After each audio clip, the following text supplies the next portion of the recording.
we still wait another 1-2 minutes because I do not see some faces in the auditorium, and I know that these people are going to come. Just 1-2 minutes. Or I can really start.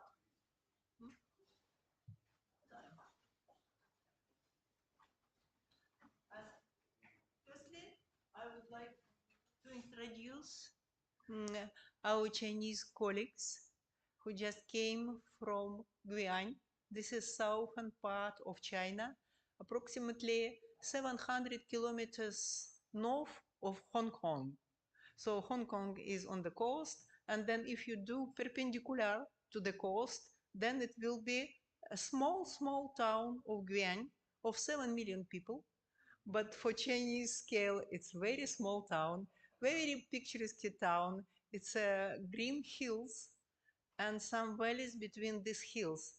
So these valleys, they are full up with skyscrapers, and the hills are covered with tropical forest with monkeys and monks. Yeah. So this is beautiful city, and this is advertisement.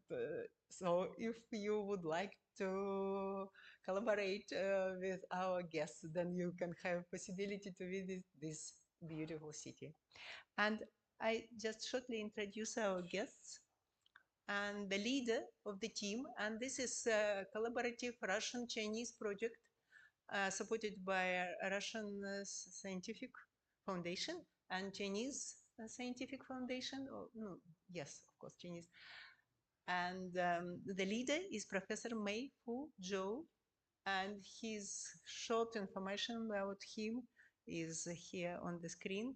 And he is mostly famous for one paper of 1994 on the mechanism of formation of podiform chromatids.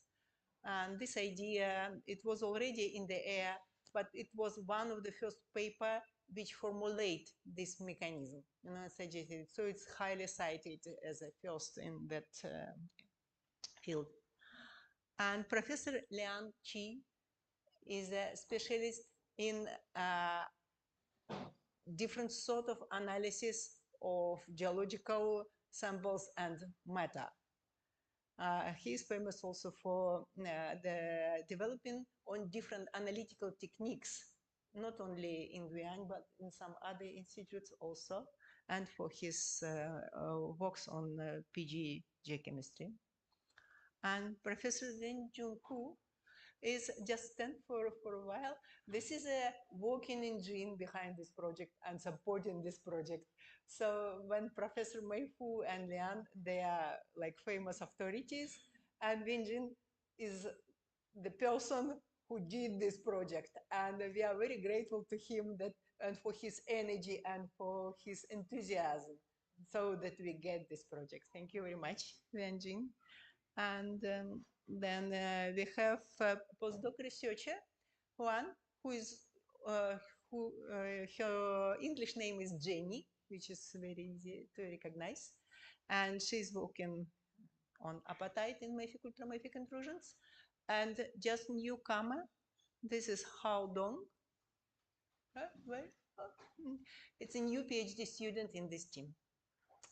So, and now I would like to give the stage to our director to say a few words about our collaboration with Chinese Academy of Sciences.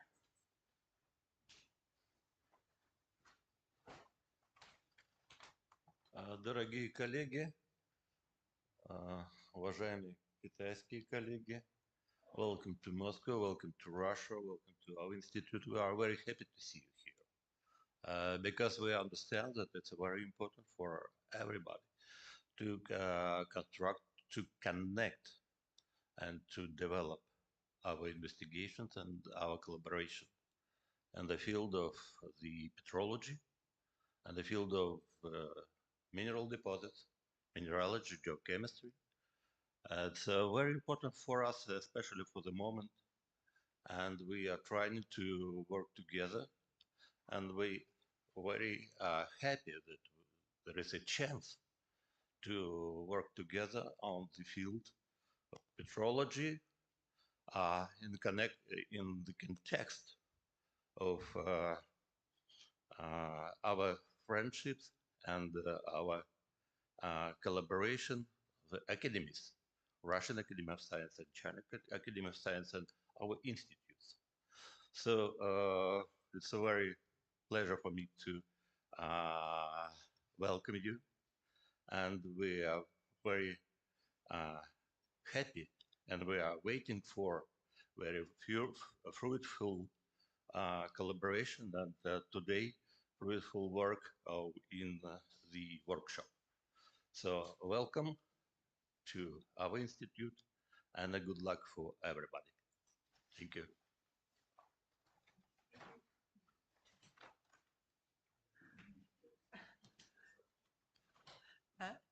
Thank you for your words. And the first talk will be done by Mayfu, Professor Mayfu Zhou. But first, he would like to say several words about the institute and the analytical facilities and different things. Yeah. And also, now I would like to know that after these 4 presentations in our program, we have fourchette in the white hall, and I insist that everybody will come and we can continue our discussion in informal way. Yeah. And Mayfu, please. Which one?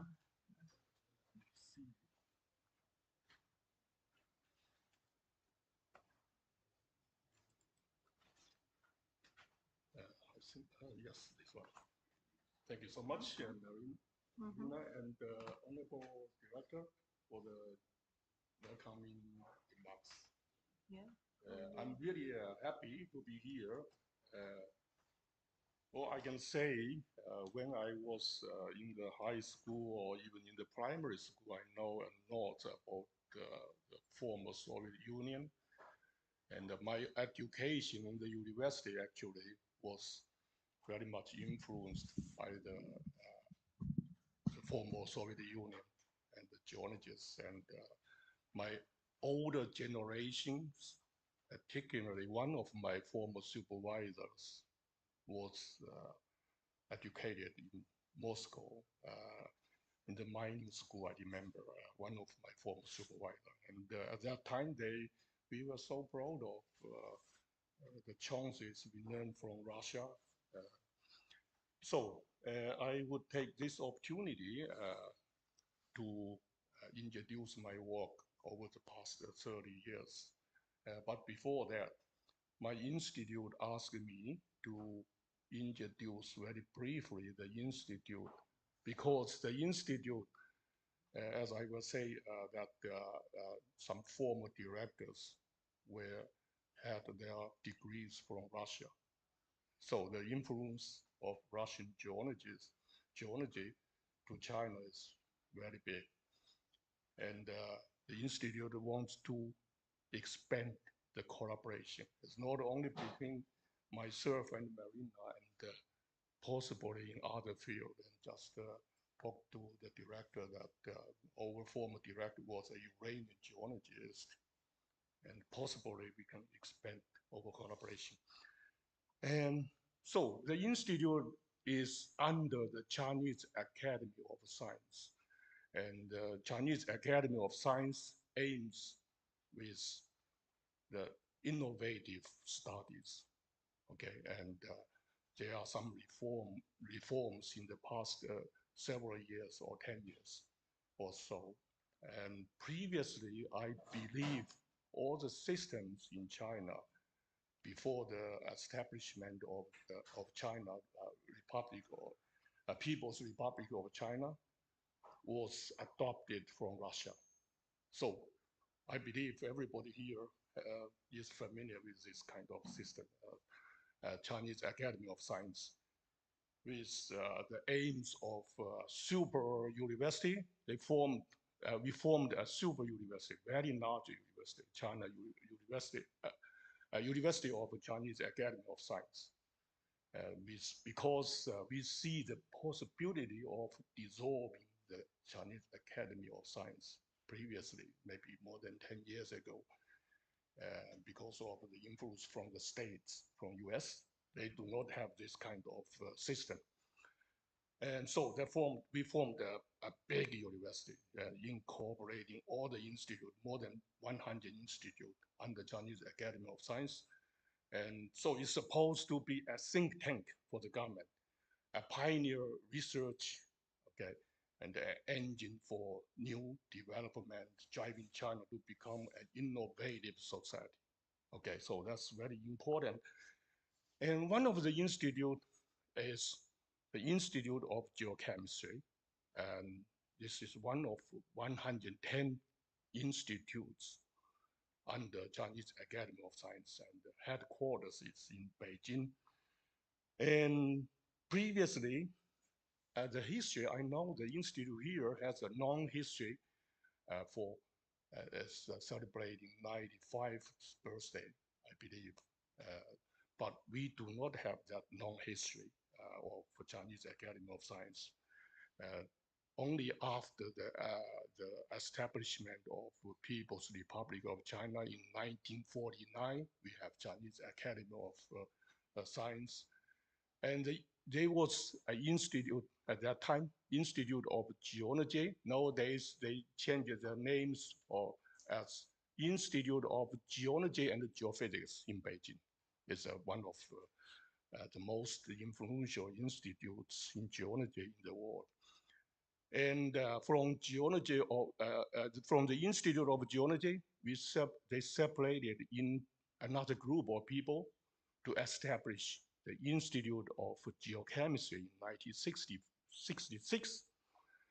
And some staff members were moved from Beijing to Guiyang, that's in southwest China. Guiyang is right on the corner of southwest China, very close to Southeast Asia.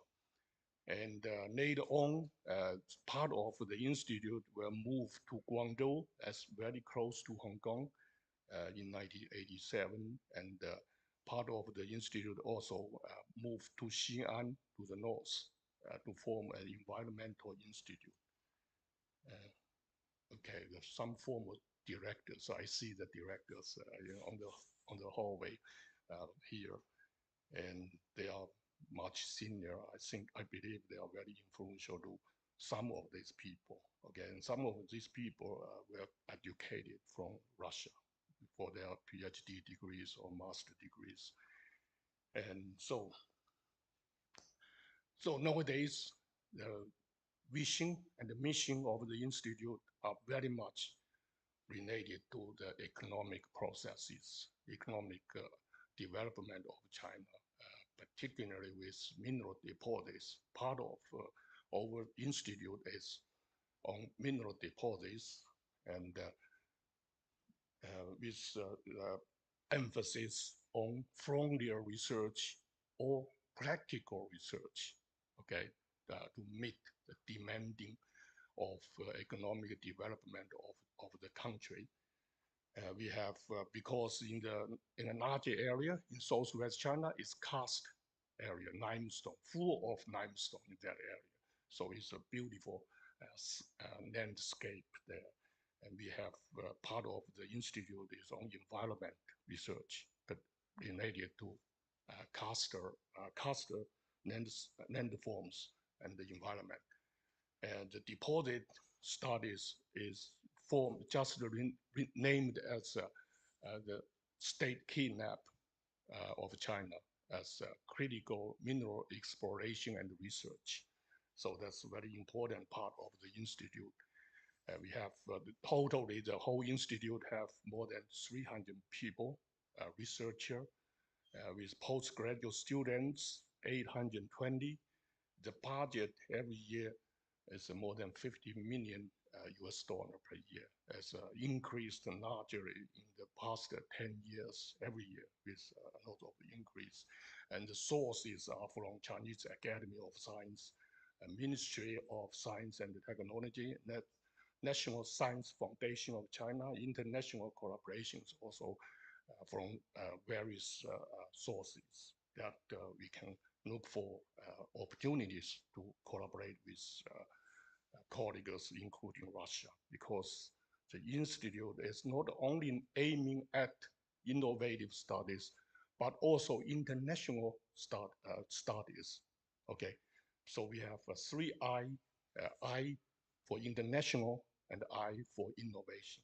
And also we emphasize on interdisciplinary approach for collaboration from different fields. So three I's has been the key for the institute to do good work. Okay. We have a very ambitious program on masters and PhD training.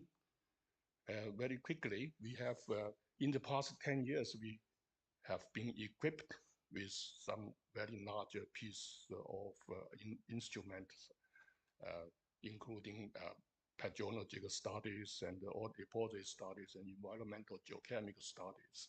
Okay, and particularly some need to mention something. Some equipment, maybe more than 50 million totally for the updates in the past 10 years. So a lot of updates, and every year we have the research money for the equipment updating. Some giant instruments, for example, AMS or NanoSIMS, which each costs maybe more than 30 million RMB, or about maybe 500, about a few million, 5 million USD per equipment.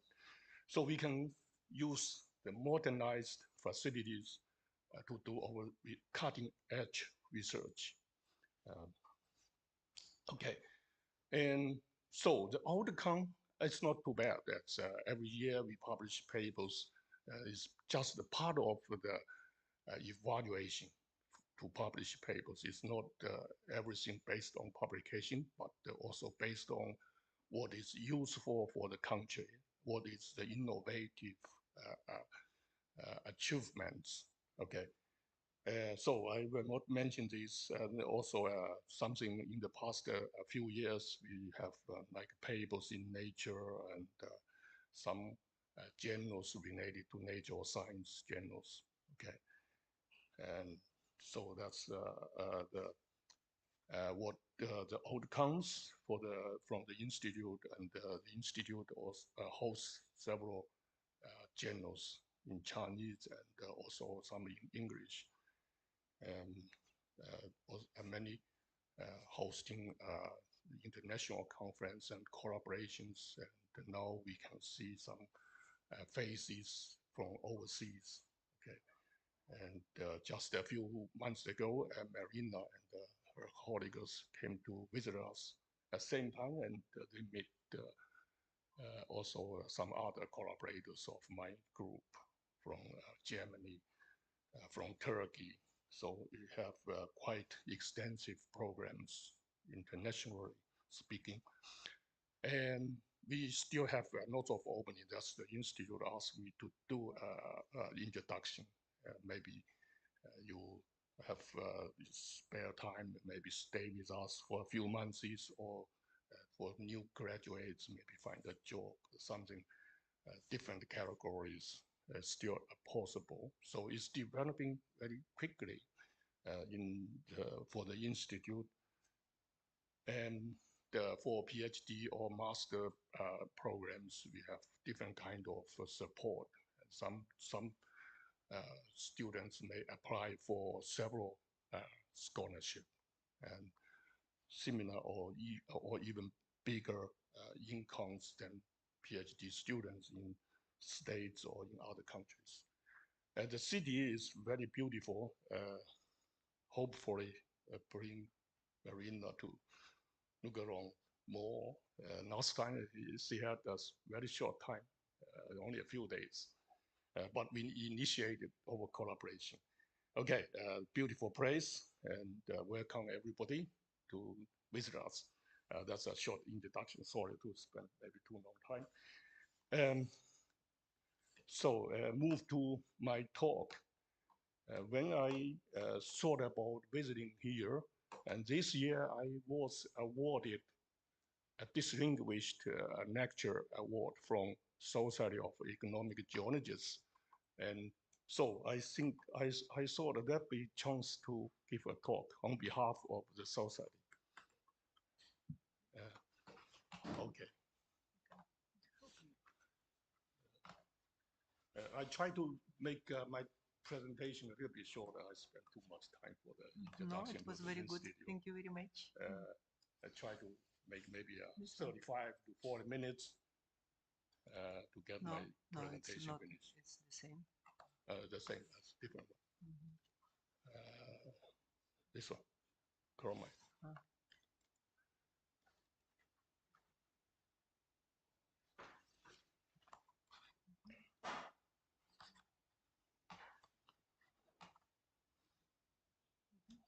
Okay, great, thank you. So far, we enjoyed very much sightseeing and talking to Marina and her colleagues, and now I talk about my own work. I had my PhD degree in Canada, working on chromite deposits. But later on, when I joined the University of Hong Kong, I was in Hong Kong for more than 25 years. It's the most three-dimensional city. And the university also most three-dimensional, the buildings, 30 floors or 40 floors there. And if I restaurant, maybe in the 34 floors. And so that's why a few years ago, I see the opportunities in China. I moved to China to the Institute of 3 or 4 years ago. I enjoyed very much there. And also freedom. I can build up my own group. And now I have more than 10 postdoctoral fellows and some research professors too.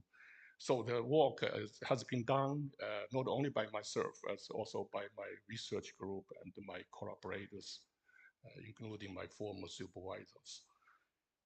And so what I'm going to talk about is the mental processes. Okay, that's very important. We cannot see the mental directly, but we all see the mental if it's in place on the continent, on the pseudo zone as ophiolite between different plates or different continents. They make up an ophiolite, and some part of the mantle, the oceanic mantle, is also in place. And so we can see the mantle rocks, the oceanic mantle rocks, but in those oceanic mantle rocks, they may have a deposit, okay, like a chromite. When magma moving through the upper mantle, and they left behind chromite. So that's what I'm going to talk about, passenger of mafic magmas through the upper mantle and the formation of chromite deposits. Okay, so it'd be very interesting. But why I talk about the chromite deposits? Because chromite is the only mineral for extracting chromium, and chromium is strategically very important.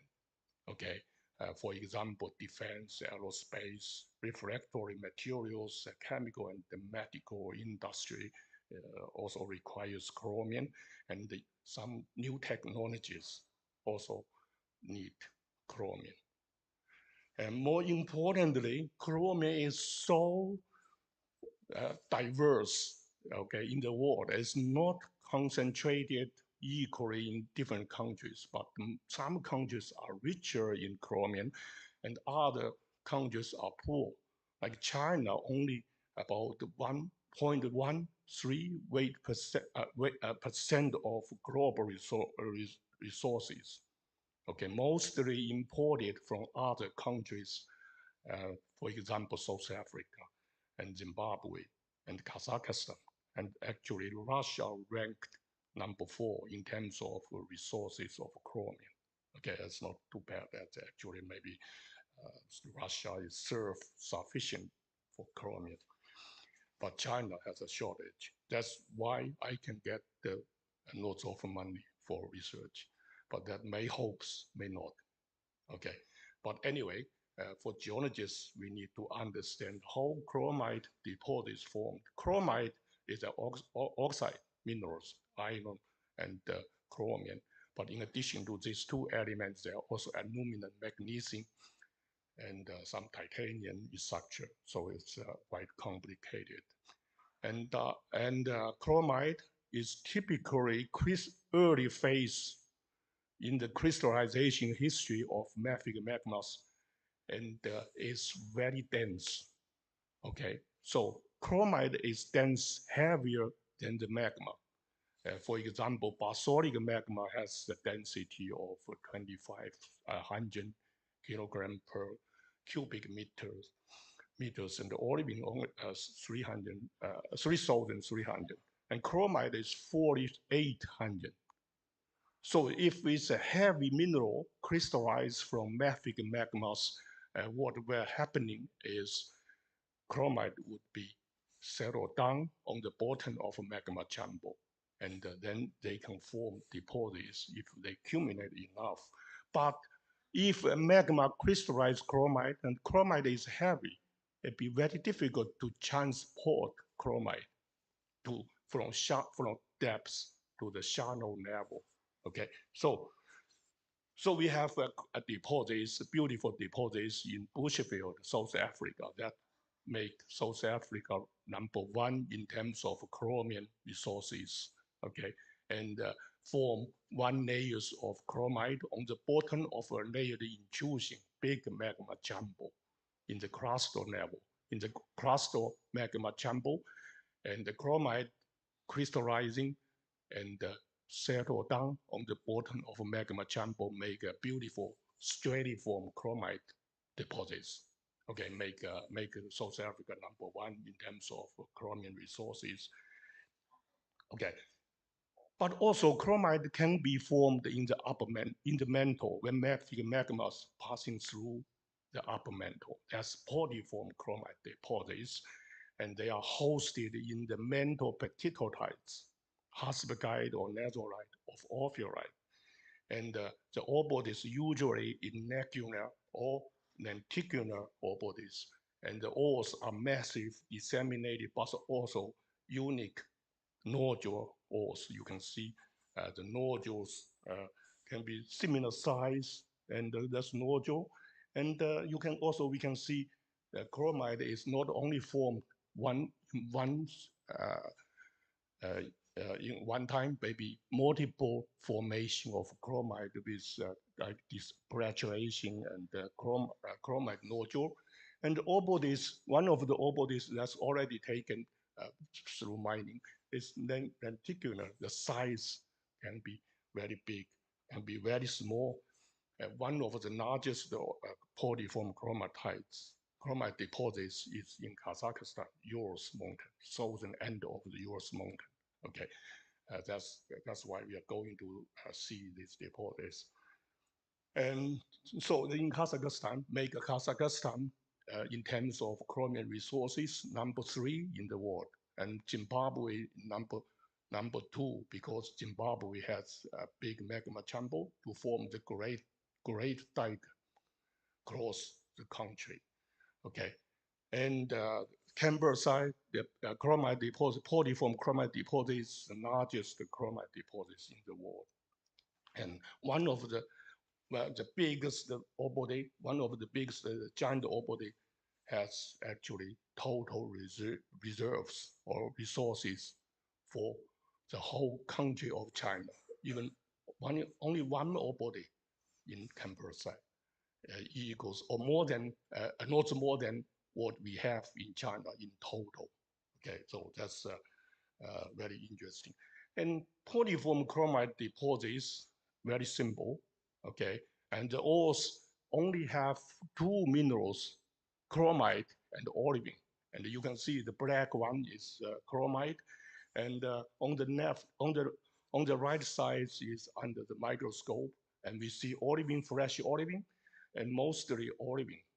Okay, and maybe with very minor amount of pyroxenes. So very simple, very boring actually to do research, because if they are complicated, and we can do a lot more things to do.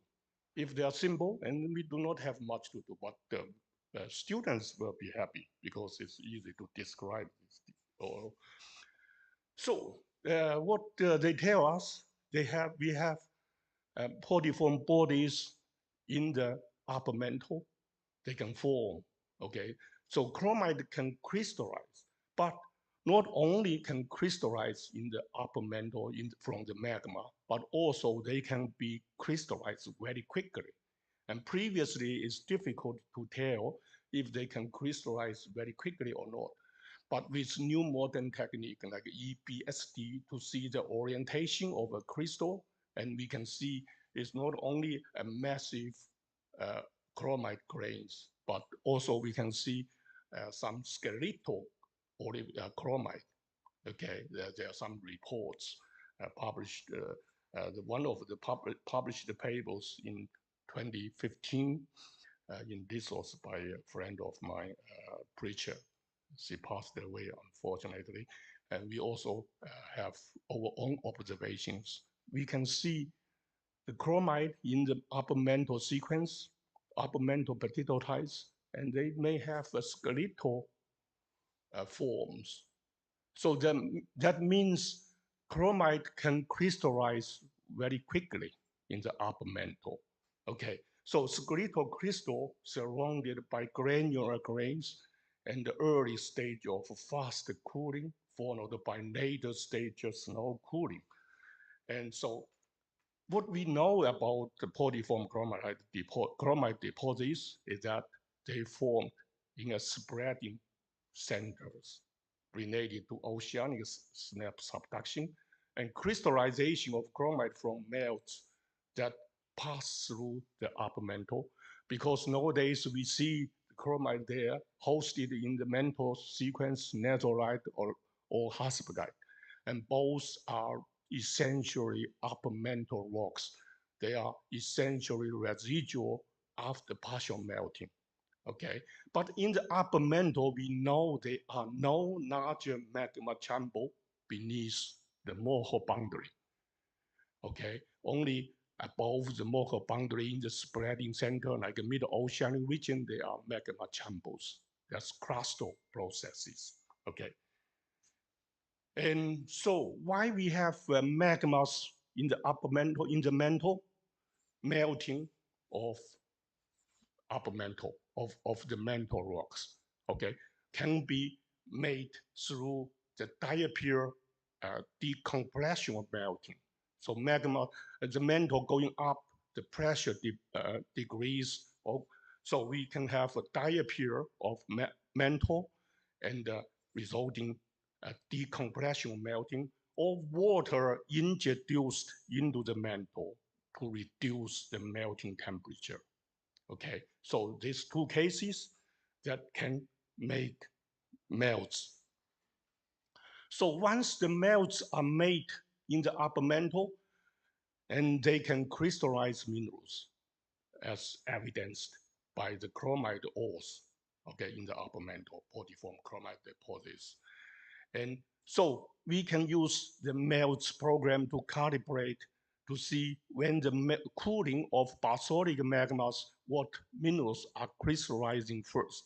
Is obviously chromite. Very high temperature, they can crystallize, and followed by olivine. And you can see that's chromite crystallizing, and more chromite, that's crystal mass, and followed by olivine. So they do crystallize minerals in the upper mantle if cooling occurs in the upper mantle. But what we know of about the upper mantle processes during the upward moving of magmas from the deeper part of the mantle to the shallow part of the mantle, the temperature usually do not decrease largely. Okay, so only little changes in temperature, and the pressure decrease rapidly. Okay, so they are big changes in pressure, reducing the pressure. But reducing the pressure, we know reducing the pressure is not favorable for crystallizing chromite. Instead, increasing the pressure is more favorable for crystallizing chromite. So that's just the other way around. And the magma composition would be similar in the upper mantle. So why we can get the chromite to crystallize in the upper mantle when the magmas formed, melting to produce mafic magmas, and why it can crystallize chromite and also some other minerals like olivine eventually when the magma moving through the mantle. So under normal conditions, it's difficult to crystallize chromite. And so two main issues we still remains to be resolved to form polyform chromite deposits. First, what triggers the chromite crystallization and why chromite can crystallize in the upper mantle? Where and why did chromite crystallize?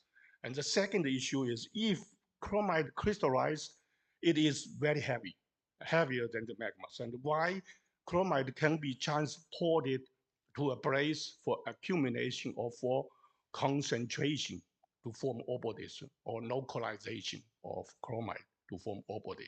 So transport and unloading of chromite from the magmas that pass through the upper mantle. So I talked about these two main issues.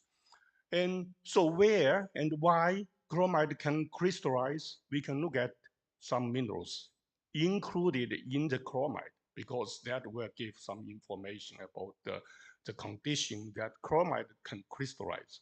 So there are diverse mineral inclusions in chromite reported in many published literature and also by my own observation.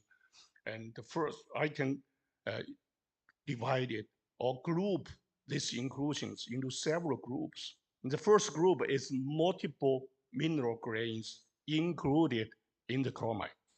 And these multiple mineral grains also including some hydrous minerals and can be easily understood if we consider chromite crystallized from the magmas and some minor magmas, very small amount of magmas may be included in the chromite. So we call these melt inclusions, okay? After cooling, they crystallize as multiple phases. So that's melt inclusions and minerals like OBX, CBX, and even some pelagocyte as amphibohydrous minerals. That means the melt is hydrous containing water, okay? And also high magnesium because there are some studies on melt inclusions, not very many studies. And we are also working on the melt inclusion studies in chromite, okay? And the second group of mineral inclusions in the chromite, they are common silicate minerals. It's individual grains like olivine, like OPX, CBX, even chromite itself can be included in the chromite, in the ore bodies, okay, in the ores, chromite ores. So it's also easy to understand this kind of mineral assemblage because the chromite ores are hosted in the hasselgite and the netherite, essentially residual after the melting, okay? And so that means they picked up some country rocks, okay, some fragments of country rocks or some minerals from the country rocks. That's netherite or netherite assemblage. Okay, the second group of mineral inclusions. And the third group of inclusions in the chromite is hornblende, zircon, garnet, plagiaries. You can imagine these are not mantle minerals. They are cluster minerals. And why this can be included there are many studies on this type of mineral inclusions, okay, including our own studies, even garnet there, and amphibole and zircon also. It'd be very difficult to understand why chromite contains zircons, but they do contain zircons. And another group of minerals which was very much studied by some of my friends in China and Canada and the States is diamonds in the chromite from the orphyolite, and coesite, kyanite. These are very strange minerals included into the chromite.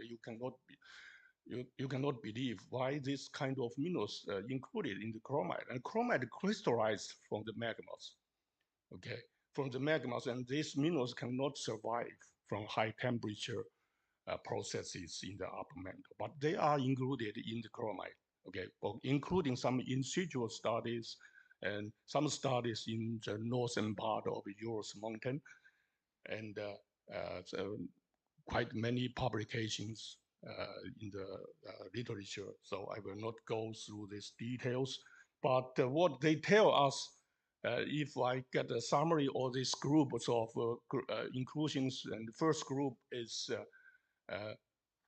from the country rocks. Okay, the second group is melt inclusions, high magnesium, high geomagmas, and third group is kind of high pressure minerals and multiple inclusions that's from the melt inclusions to crystallize. Okay, so 4 groups of inclusions there, and some of this mineral assemblage, for example, garnet, diamonds, and calcite, are related to the subduction. Okay, so chromite formation may be related to subduction. And what we have in the past maybe 10 or 15 years, a lot of studies using untraditional isotopic compositions, okay, from chromite ores. And these studies reveal that the chromite may be involved in the subduction environment. Okay, and how these are related to subduction. And now I have a model that where we can get all these kind of minerals be subducted slab. Okay, when the subducted oceanic slab, and they are metamorphosed from amphiborite to acrolite. If something crystallizing between amphiborite phases and the acrolite phases, and we can get amphiborite mineral assemblage, what we call it crustal mineral assemblage, and diamonds and acrolite phases mineral assemblages. So the formation of chromite deposits is related to subduction or addition of asthenospheric materials from isotopic studies, and they are mantle and crustal minerals and high pressure and low pressure mineral inclusions.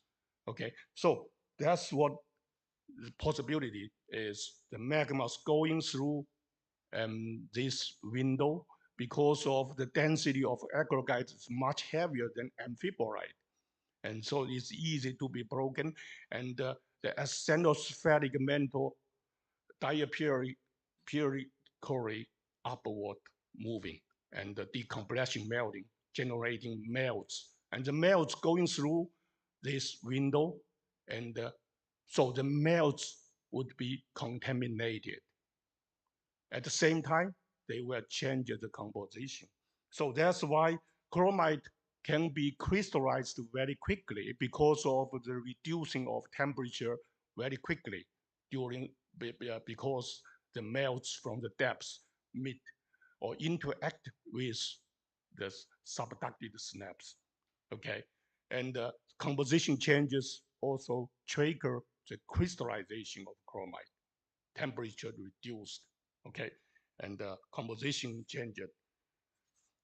And so that's first question. The first issue is about the trigger for chromite crystallization. Where and why did chromite crystallize? So once they crystallize, they'll be in the magmas, and how the magmas can carry the chromite, which is very dense than the magmas. Okay, is another question we need to consider.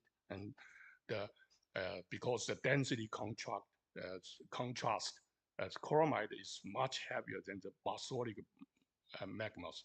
So the critical factors we need to consider is the particle sizes and the magma viscosity. Okay, like water would be very difficult to carry something in the water, or even carbonatic magmas is very, because the viscosity is very low. And flow velocity the magma going up very quickly, then carry chromite is possible, and the temperature also is matter. Okay, so to do this, we have some assumptions published in the previous studies, including one of my friends, Chris Bohos from Germany, and his group is considering the water bubble. Okay, because chromite crystallized may be attracting water.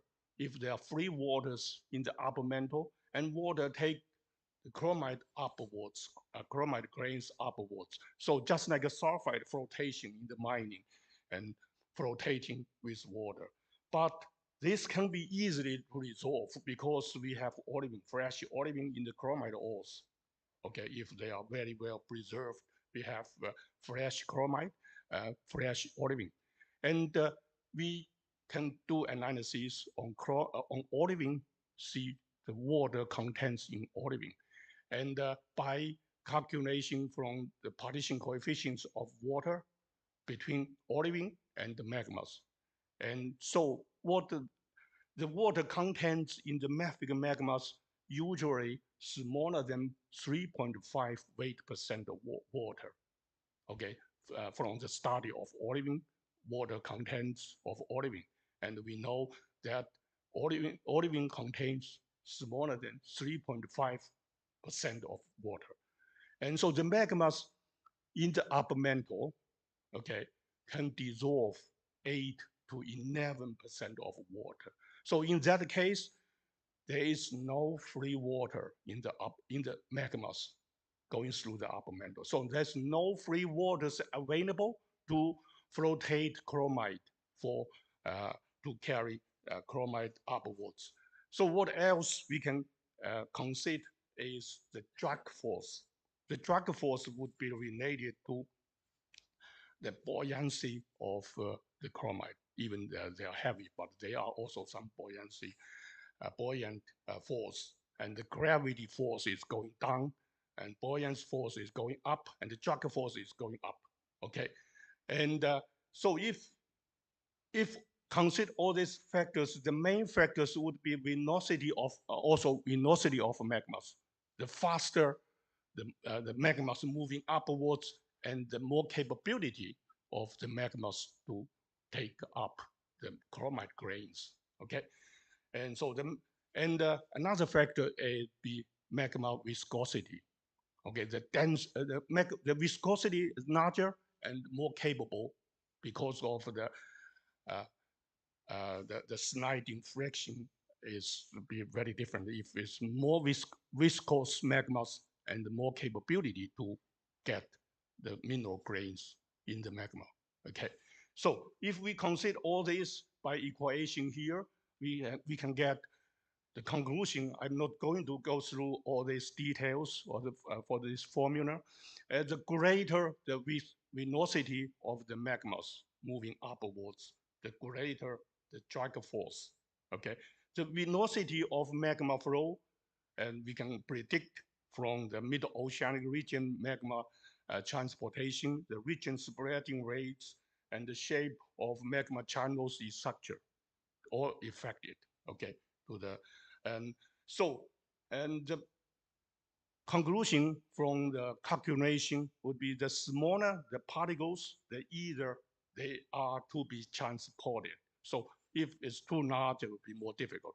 Okay, but all related to other factors, like particularly the magma viscosity.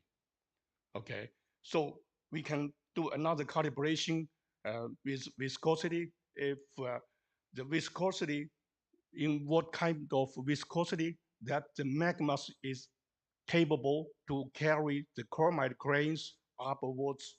Okay, because we know the chromite magma density differences, and the calculation results is showing here.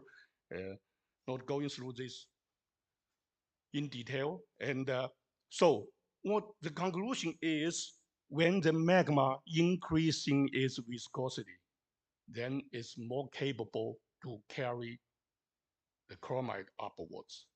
And so in what case the viscosity is large enough is some crystallization of olivine. Okay, so there be a window when the magma cooling chromite crystallizing here, and to certain temperature, and olivine is also crystallizing, because chromite is the only minor component in the magma.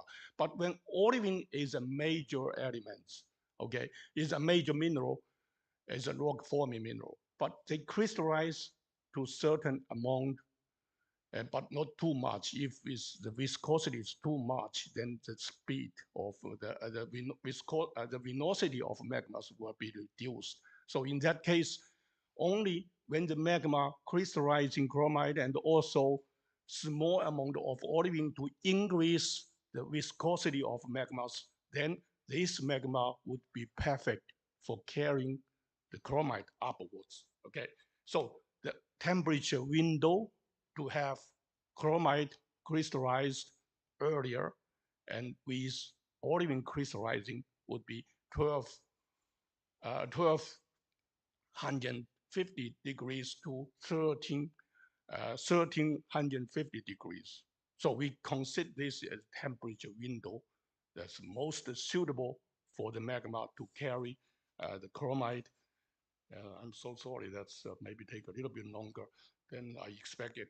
And so we can see the magma viscosity changes when the olivine crystallize. So it's possible olivine crystallizing because of the reduction of temperature when the melts generated from the depths to interact with the snap, okay?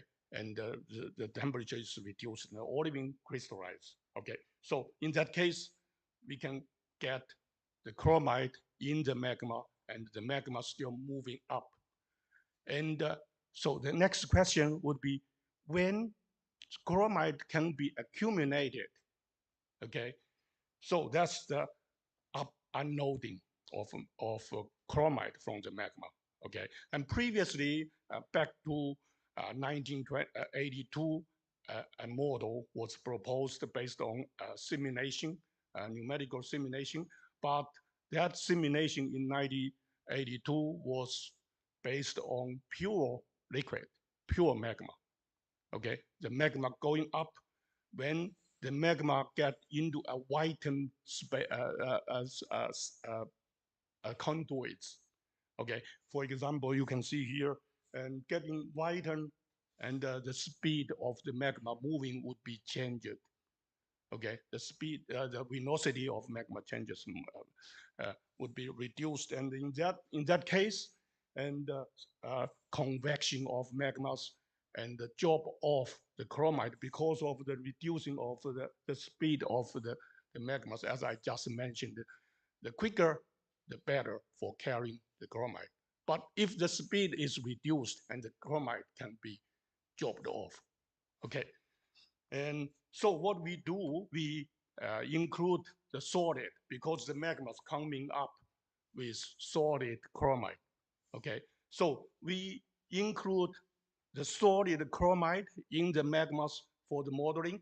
And on the left side is the simulation based on pure magma by Lago, published in 1982. But since then, nobody else did the simulation for the magmas passing through the upper mantle. So in that case, if we include the solid and the magma channel is getting whitened, and so some solid can be dropped off because that's the place here. Here with reduced speed of magma velocity. Okay, so that the place chromite can be concentrated.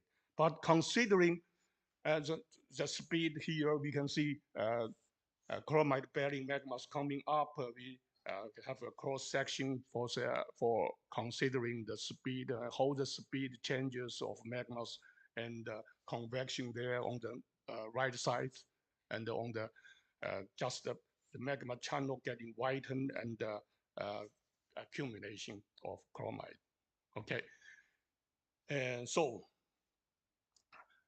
but that's again a detailed cross-section for the speed changes along different sections from the bottom upwards, and we can see the most suitable place there for accumulation of magmas.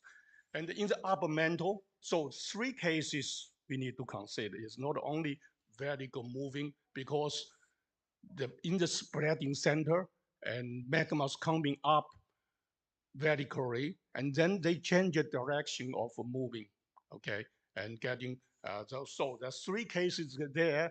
That's here, that's what I just illustrated to you. And in second case is here, maybe they change the direction slightly, and or change it to horizontal totally and upwards, okay. So if we consider these 3 cases with assimilation, and we can see the changes of vinosity of magmas and with solid chromite.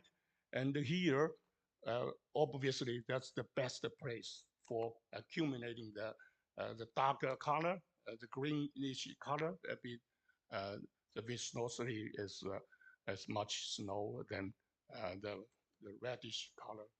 So we can, that's the speed here.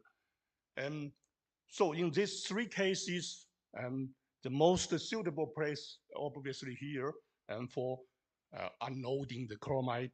And so in that case, we did a lot of mathematical calculations.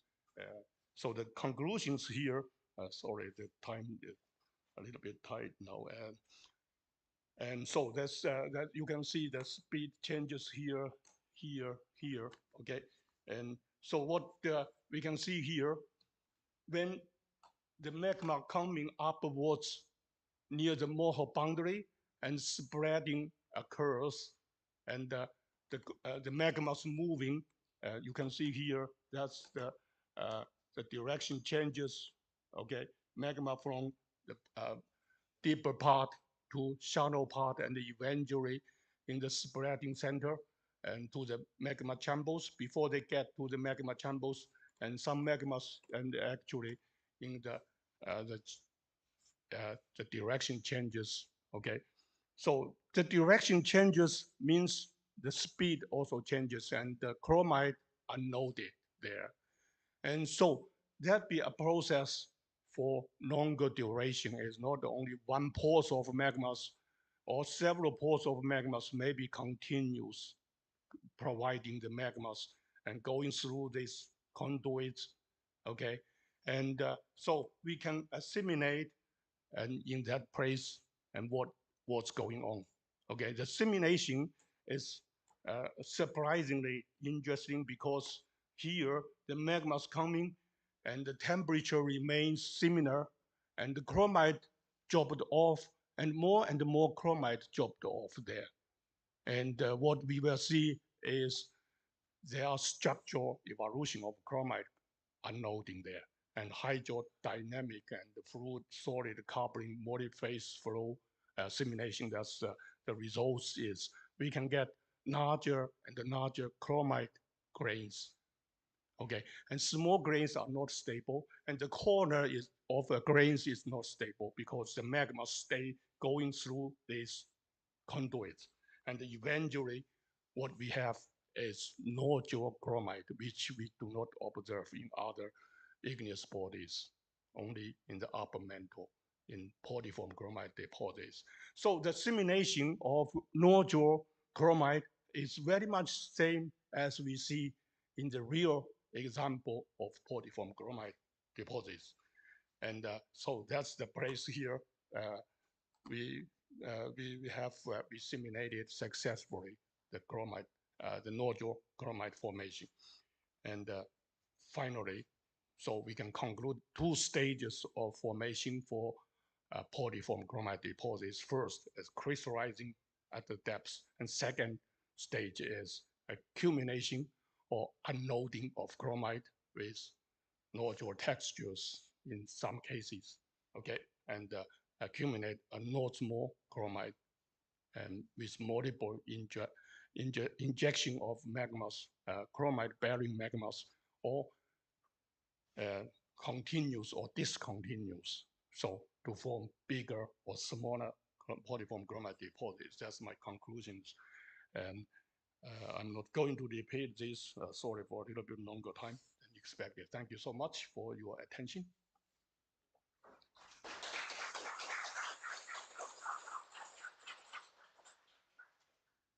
Any questions? So,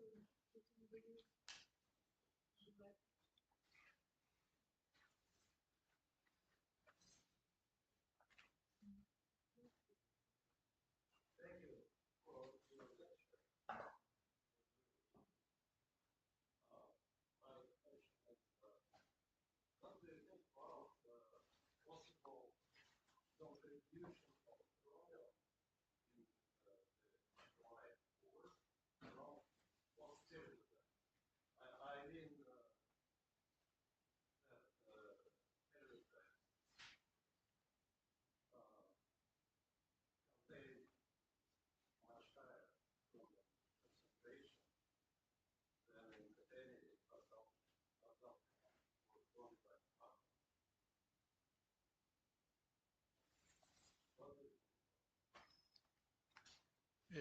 You mean the mantle rocks contain more chromium than the basaltic magmas? Yes. Chromium is a incompatible, is a compatible element. Okay, and actually, clinopyroxene contain chromium. Melting of clinopyroxene and chromite may not be melted first. Last, usually later stage, if not melted. So I'm not so sure I got the question right.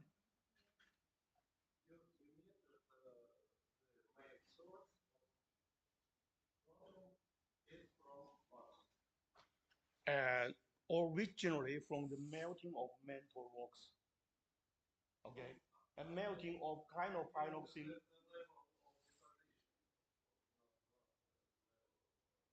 Deposition is the chromite is crystallized from the magmas and deposited on the in second stage deposition. That's my model. And maybe it's just like to the same question. And what about interaction?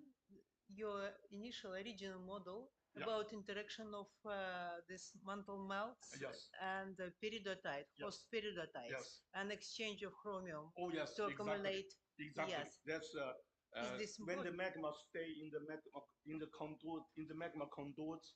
There's also interaction with the country rocks, so we can get the ring of dunite. That's not a problem. But now the chromite cannot be only locally crystallized. It'd be difficult. They crystallize chromite, but can be difficult to concentrate enough if chromite is not from the depths. The interaction is still there. When the magma going through and they stay in the magma conduits. Yeah. Yes.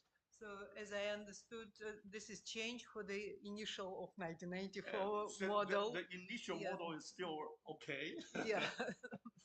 So the interaction is like secondary or maybe minor factor, yes, not the major one. Yes. But still there are interaction between the magma, chromite bearing magma and the country rocks. Yeah, and I have just practical question. Who did all these simulations? How it was done? This good question. You met this guy, Johnson. Oh, with myself, but the ideas from me and the mathematics is from him. Yes, we do collaboration. That's why we have interdisciplinary research. No, I'm particularly impressed with this disappearance of small grains of chromite. Yeah. When the small grains disappear and the bigger one is getting bigger. How did? Yes, please. You didn't discuss oxygen fugacity as a parameter, but we know that chromite behaves sensitive, at least after Schreiber experiment. Oxygen fugacity, the influence of oxygen fugacity. It would be important. Oh yes. Particularly when subduction going down, and the oxygen fugacity would be much higher. So they change the oxygen to acid. You're right, exactly right. So to trigger the crystallization of bromine. Yes, yes, we need to consider this actually. Thank you so much. That's a very good question. Thank you very much. We can see. Thank you. And yes, we will have opportunity to discuss any topics after the presentation. And now I would like to ask to come Alexander Borisov. And the aim of this free presentation by EGEM people is to showcase some specific research where the achievements of EGEM specialist was significant. So Alexander Borisov is famous. Sorry to say, but he is mostly famous for one his paper Borisov and Palme of 1994. We wrote a few. No, okay, but the most famous, sorry, but I'm economic geologist. So from economic geologist point of view, the paper was, significant contribution on platinums and palladium solubility in mafic melts. And I think it's Borisov and Palme 1994. It's highly cited. And we welcome Alexander to say. Okay. Dear colleagues, my talk based only on relatively old experiments, but I was asked to give it because I want to demonstrate that noble metals could be helpful not only as a large deposit, but also can help us to understand a global history of our planet. So, what's wrong?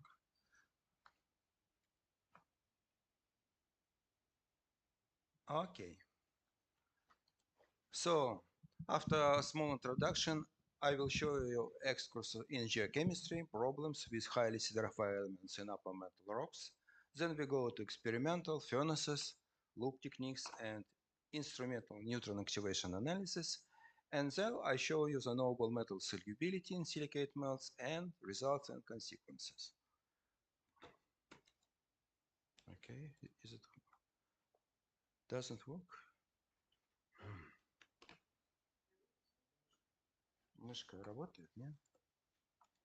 Нет, не хочет. Okay. Let us start with some definitions. In the center of a periodic table, you will see 6 elements: ruthenium, rhodium, palladium, osmium, iridium, and platinum, which we call PGE, platinum group elements. If we add gold and silver, we call this group noble metals. And if you remove silver but add rhenium instead, we call this group highly siderophyte elements, because partition coefficient of these elements between metallic phase and silicate phase extremely high, let's say maybe 10,000, maybe 100,000. And in my talk, I will use these terms as synonyms. Okay, now we all know that our Earth is stratified with a huge metallic core inside and the silicate mantle around. And we don't know, at least we know that how this planet was formed. There was two hypotheses: heterogeneous accretion and so-called homogeneous accretion. First one means that perhaps metallic material first came together and only then was surrounded by silicate melts. But so already in the beginning, our Earth was stratified. But now there's no scientists which believe in this theory, and we all support homogeneous accretion, which means that, of course, during accretion, silicate and metal material came together, but in early history of the Earth, even before it reached this size, there was a differentiation and heavy metal go in the center, forming a core, and the rest silicate now forms the present mantle. But scientists always want to know details. So we want to know how homogeneous was our homogeneous accretion. And now main assumption of cosmochemistry. First of all, bulk as composition before a differentiation on core metal is more or less similar to CI hydrides. And the second one, metal composition may be reconstructed somehow from the composition of spinellian garnet, lertsolite, xenolites, and massive peptidized bodies. So we know composition of the bulk earth from first assumption and bulk silicate earth, or the same primitive upper mantle. Okay, let's have a look on highly siderify elements in upper mantle rocks. We see that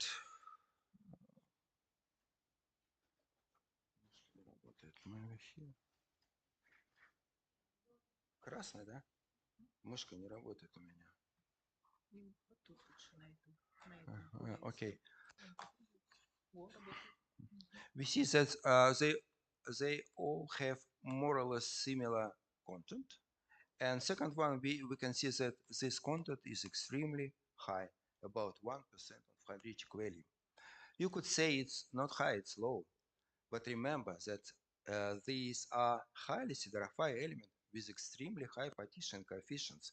So already first portion of metals should remove all our metals, highly siderify elements, in the core.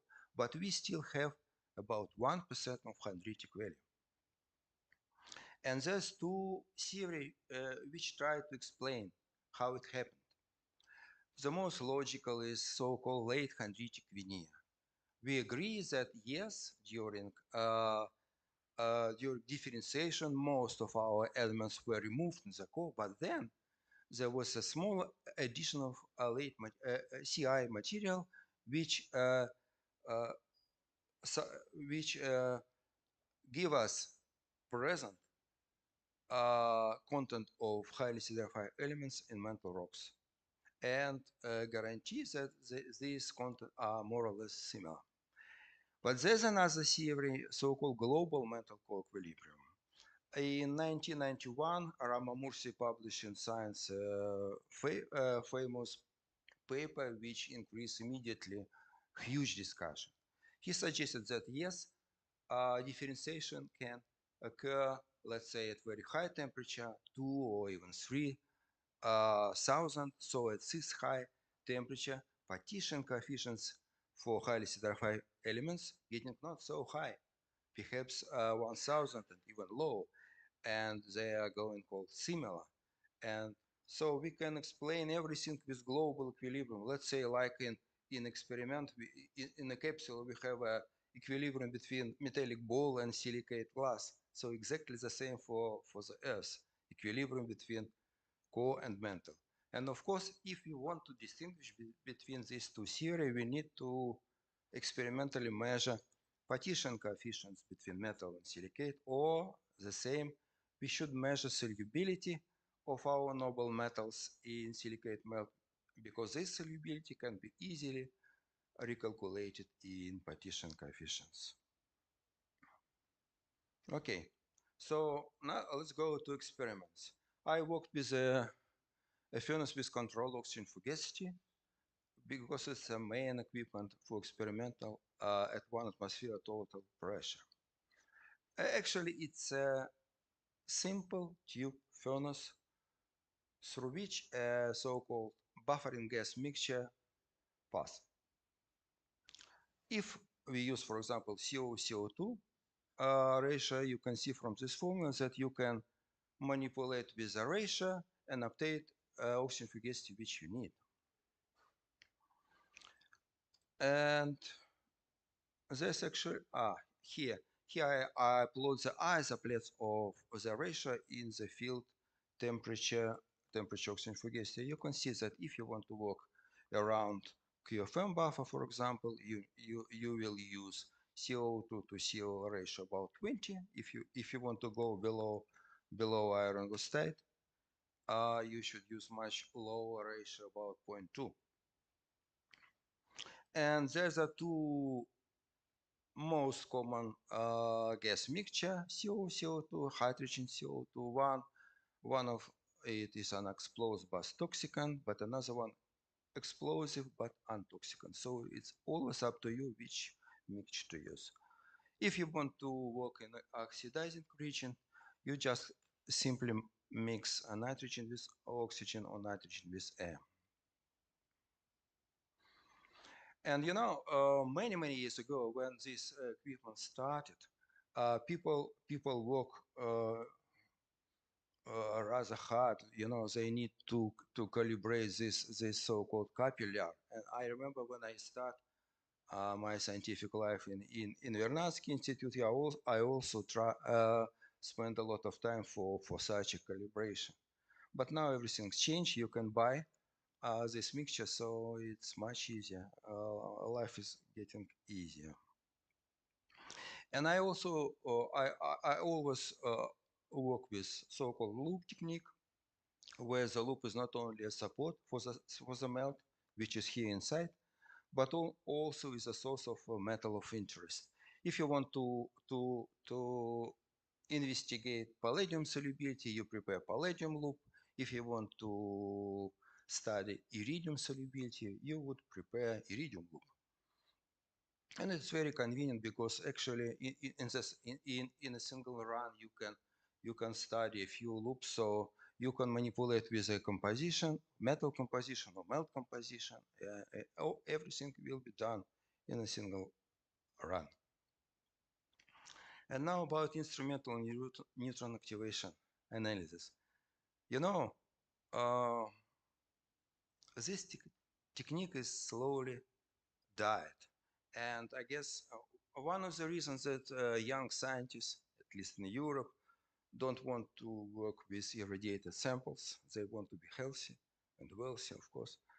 And the real reason that there's a killer, and this killer is a laser ablation ICP-MS. But in memory of this technique, I want to show you a little about it. So this is a blank piece of table of isotope, which I like to show to my students.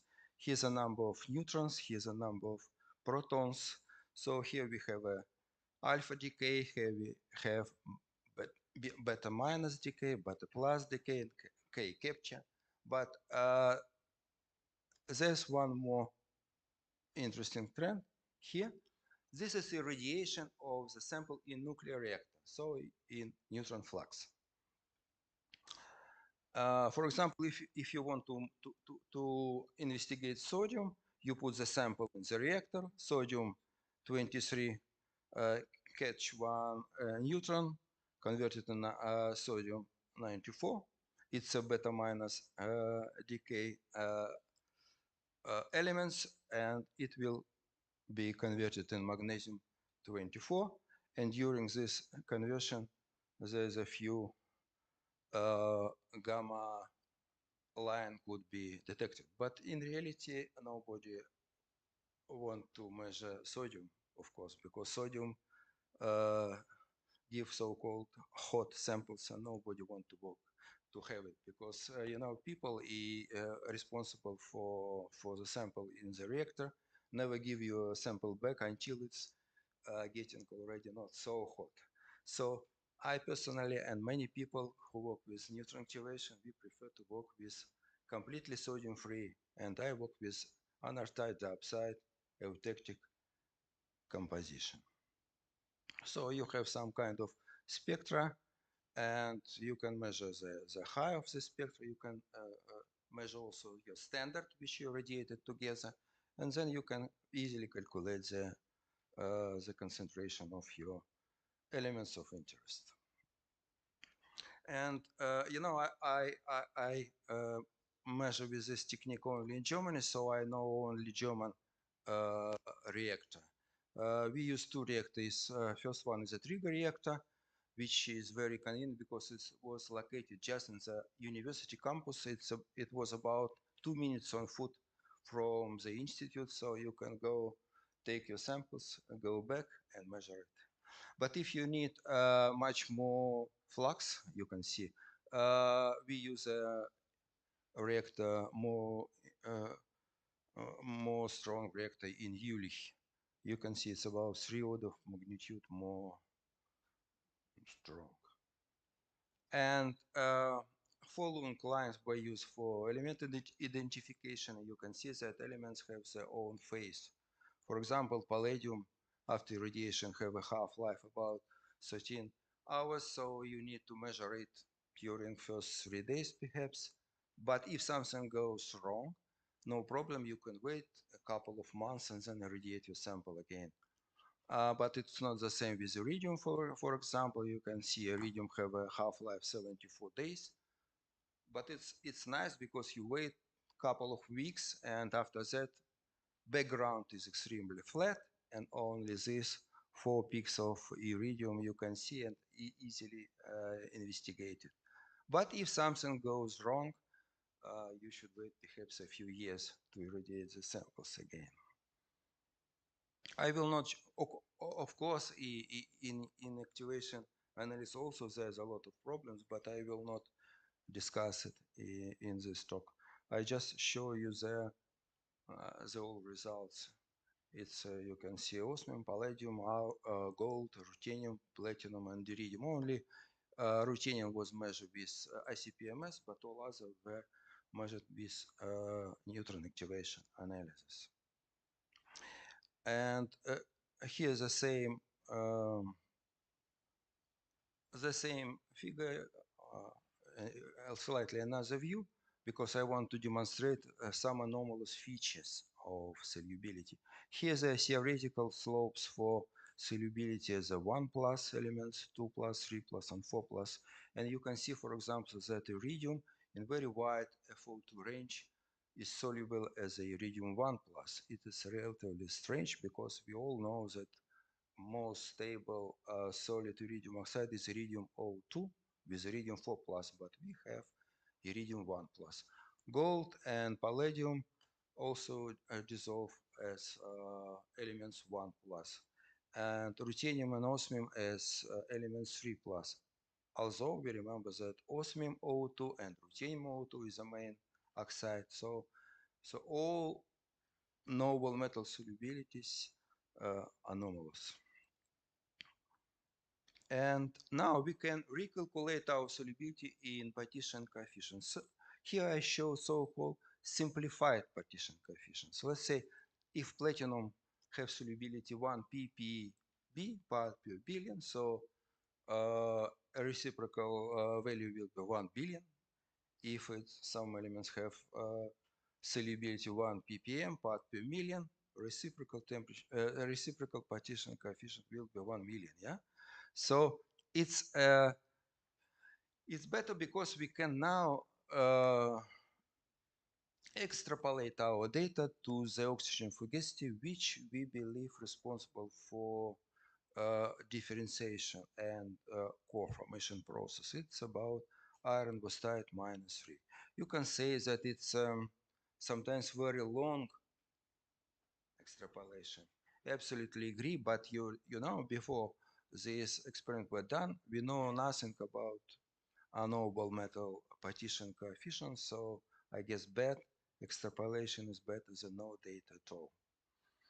And what we can see from here, we see that partition coefficients are really extremely high. It's from 10 in 6, let's say, to 10 in 12.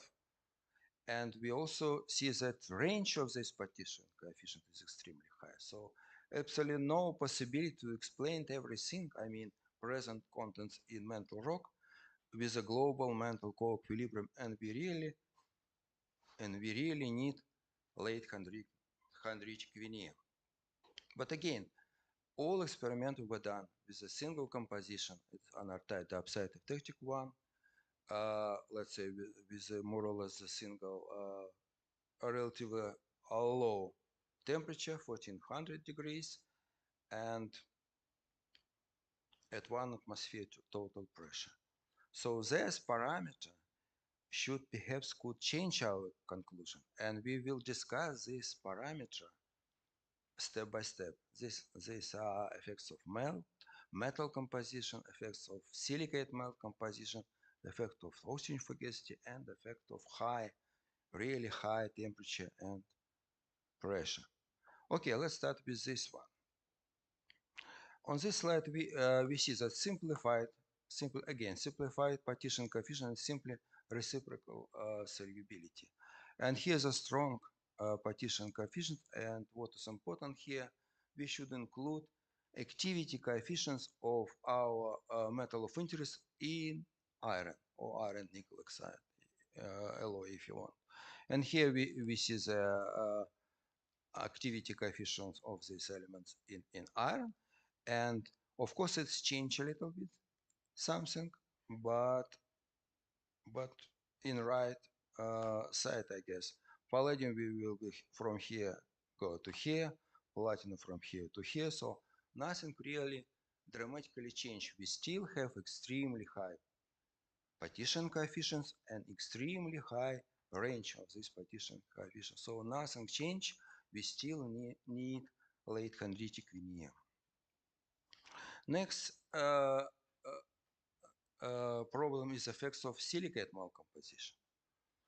And for platinum, for example, I work with two different compositions. It's my classical, which we call haplobasaltic melt and rtite diopside. And here's we can say it's granitic melt. It's also synthetic one.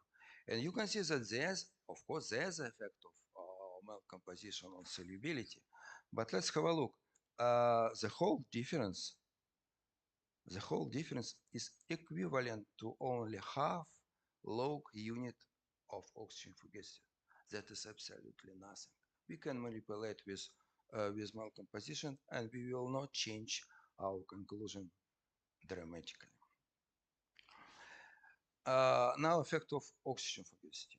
Of course, nobody knows exactly parameter at which our core was formed. It could be iron state -2 or -1 or -3. Of course, it cannot be very oxidized, because in the oxidized condition, our iron will not be stable. And of course, it not be very reduced, because at very reduced condition, in equilibrium, even in equilibrium with iron, iron oxide contents is silicate melt should be low, but we know that iron oxide content in mantle rock is reasonable.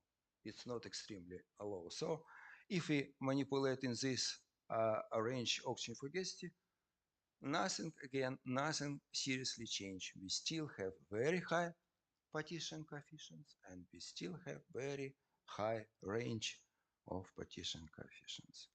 And now the most critical one, effect of high temperature and high pressure condition. And here I show you the literature data. First of all, I want to say something interesting. You know, if we plot isoplate of solubility for so-called normal metal like iron, cobalt, or nickel, that isoplate of partition coefficients or solubility will be subparallel to buffer iron state. So if you change the temperature along a buffer, you will not dramatically change solubility or partition coefficient of this element. But it's not the case for some noble metals. I show you the palladium. When I found first I found at air condition that temperature slope for palladium is absolutely opposite to what we expect for noble metal.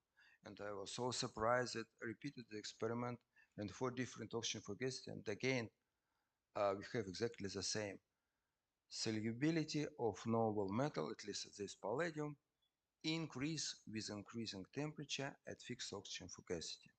What does it mean for us? It means that solubility or partition coefficient not simply not parallel to iron state buffer, but they cross it. So if you would increase the temperature along the buffer, you will really decrease partition coefficients of palladium, let's say, and maybe some other elements, but not all. Not all. For example, here's a Breno Magdon 2009, who measured relatively high temperature solubility of, here recalculated metal already, on metal silicate partition coefficients for iridium, osmium, and gold. And here you can see a required value, which means about 1,000 and even lower. This value we need if you want to support global mental co-equilibrium. And this also demonstrates that gold really at very high temperature is getting not so highly siderophile, but iridium and osmium still stay very, very highly siderophile. So they make a conclusion that iridium and osmium still require addition of late veneer. And now high pressure. One of my co-worker with other co-worker, with some others, made experiments at high pressure, and they demonstrated that, again, here we need for core mental equilibrium this one, but up to 15 GPa, nothing dramatically changed. And they also concluded that we need late chondritic veneer, even if we have a look on experiment with platinum and palladium. Okay, so common conclusion: highly siderophile elements solubilities in silicate metals are extremely low. It's ppm and ppb level. Hence, partition coefficient values are extremely high. Carefully calculated, it should be from 10 and 7 to 10 and 15 at 1400 degrees. Neither the high absolute value of these elements nor the high partition coefficients range are comparable with the global mental co-equilibrium. So under any realistic condition, all partition coefficients cannot become similar.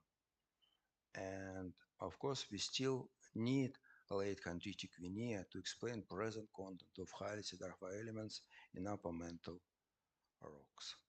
And now the one funny figure, very late veneer. So this Peak Hill meteor was really fixed with a few cameras and then hit the car.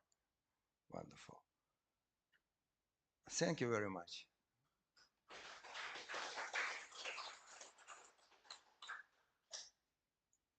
Please, questions? Yeah.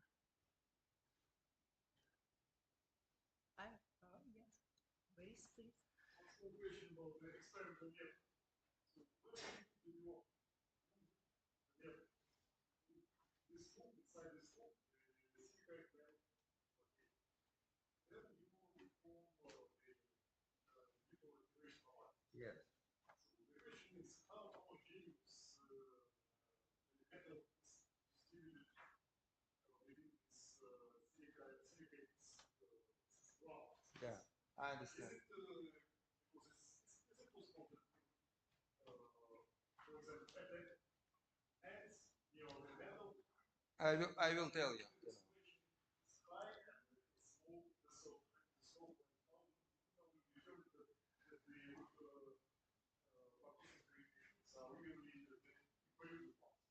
Okay, first of all, when we measure with neutron activation analysis, we still remove the metal, measure the sample, then remove, let's say, 0.2 millimeter of our sample, measure again, then again remove it and measure a few times and show that it's really homogeneous. But I should say that I already published, maybe you know, the paper where I demonstrated that even in a very small loop, there's a convection. It's absolutely unexpected, but there's a convection which help us to have a homogeneous melt composition. So we obviously know that equilibrium was reached in our experiments. I also have like a similar question.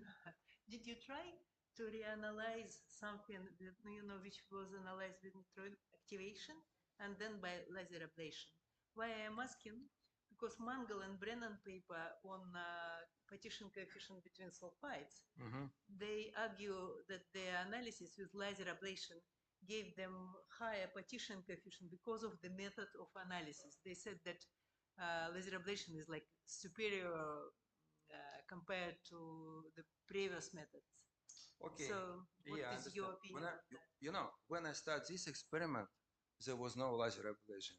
And we first see it, let's say, in 1995, when it was first talk that there's a new technique, laser ablation, so on. Now it's getting standard. And I have one paper where I analyze with ICP, laser ablation, ICP-MS palladium solubility. And actually, they are very similar to what I found before with neutron activation. And there's no completely ideal technique, and laser ablation also have the same problem. There's there's so-called nuggets problem. And if you analyze, people like to measure with laser ablation, but if you want to analyze the level of ppb, you should have a 100 microns laser spot. But 100 ppb is very high. Maybe in the future we will reach 10 microns, so it will be much better. But now, if you occasionally have in your glass these small PG nuggets, you will have erroneous results. And many people making noble metal with laser ablation actually produce a bad results. I know it exactly. Thank you for your opinion, and thank you for the presentation.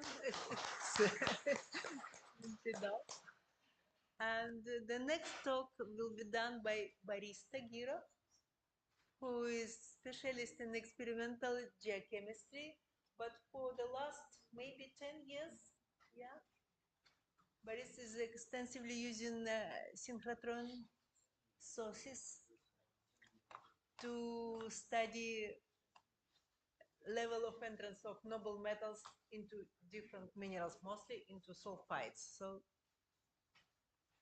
yeah, thank you.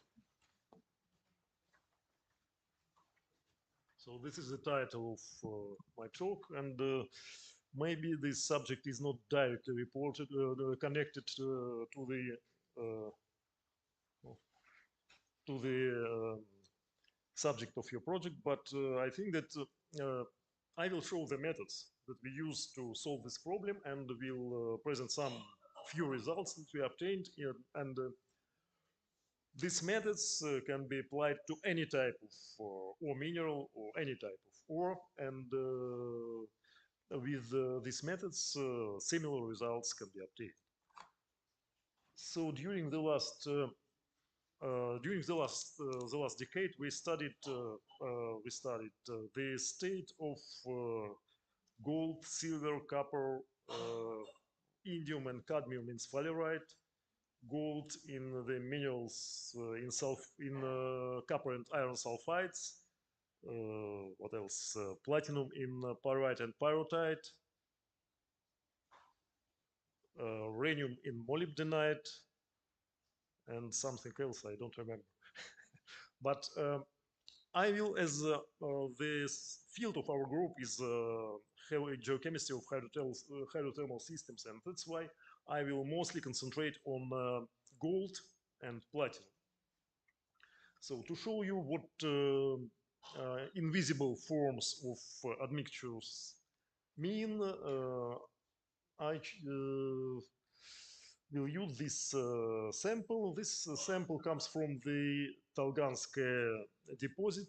This is a volcanogenic massive sulfide deposit which is located in the Urals. So there is no any inclusion of native gold or gold-bearing mineral in this sample. It contains only base metal sulfides. But if we analyze the sample using laser ablation, ICP-MS, this is the red spectra, we see that it anyway contains gold. The highest concentration of gold is measured in pyrite, then comes sphalerite, then chalcopyrite, and the lowest content of gold is in boronite. It's close to the detection limit. So the problem is that when invisible form of admixture predominates, the ore becomes refractory, and the element of interest is very difficult to extract. And for example, in the volcanogenic massive sulfide deposits of the Urals, due to predominance of the invisible form of gold, about 85% of gold comes to waste. It's not possible to extract it. And that's why it's important to study the invisible forms of the invisible elements, the invisible admixtures of sulfide, because to improve the technologies of extraction of these elements, we have to know where these forms, these invisible refractory elements are located, and which conditions result in formation of these refractory forms of useful elements. So how can I change the slide?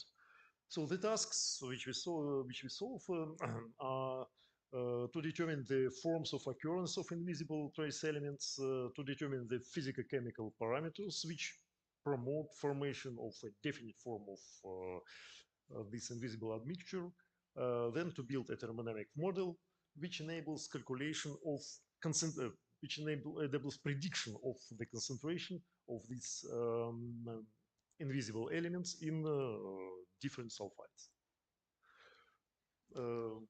We study two types of samples. The first one is synthetic samples. We use hydrothermal synthesis to obtain these samples, then the gas transport and the salt flux methods. The last two performed without water. So these systems are water-free, whereas hydrothermal synthesis, of course, is performed in the autoclaves in the presence of water. And the second are the natural or minerals. Of course, the combination of these two types of samples can answer the questions that we ask about the state of the trace elements. So the methods I formally divided into two types. The first are the standard methods that are widely used in laboratories. This is electron microscopy, transmitting electron microscopy, electron microprobe, and laser ablation, ICP-MS. And the second group of methods are the advanced physical methods, formally, of course. These methods include experiments at synchrotron radiation sources and theoretical calculations. So this slide just to show you what happens inside this ring. This is the synchrotron, and to show the size of this machine and the complexity of the experiment. So what's inside? Inside is the storage ring where the electron beam is located.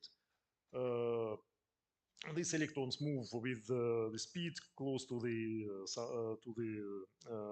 light speed, and these red devices are the bending magnets, which bend the electron beam, and when electrons change their direction, they emit the synchrotron radiation. Synchrotron radiation, this is simply the light of extremely high brilliance. Then the light passes through the system of mirrors and monochromators, and enters the experimental hatch where the sample is located. So this is the setup, experimental setup. We mostly use the method which is called X-ray absorption spectroscopy. Formally, this method is divided into two ones. The first one is Xane's X-ray absorption near edge structure spectroscopy. It gives information about the valence state of an element, symmetry of its local atomic environment, and the second method is EXAFS, extended X-ray absorption fine spectroscopy, fine structure spectroscopy.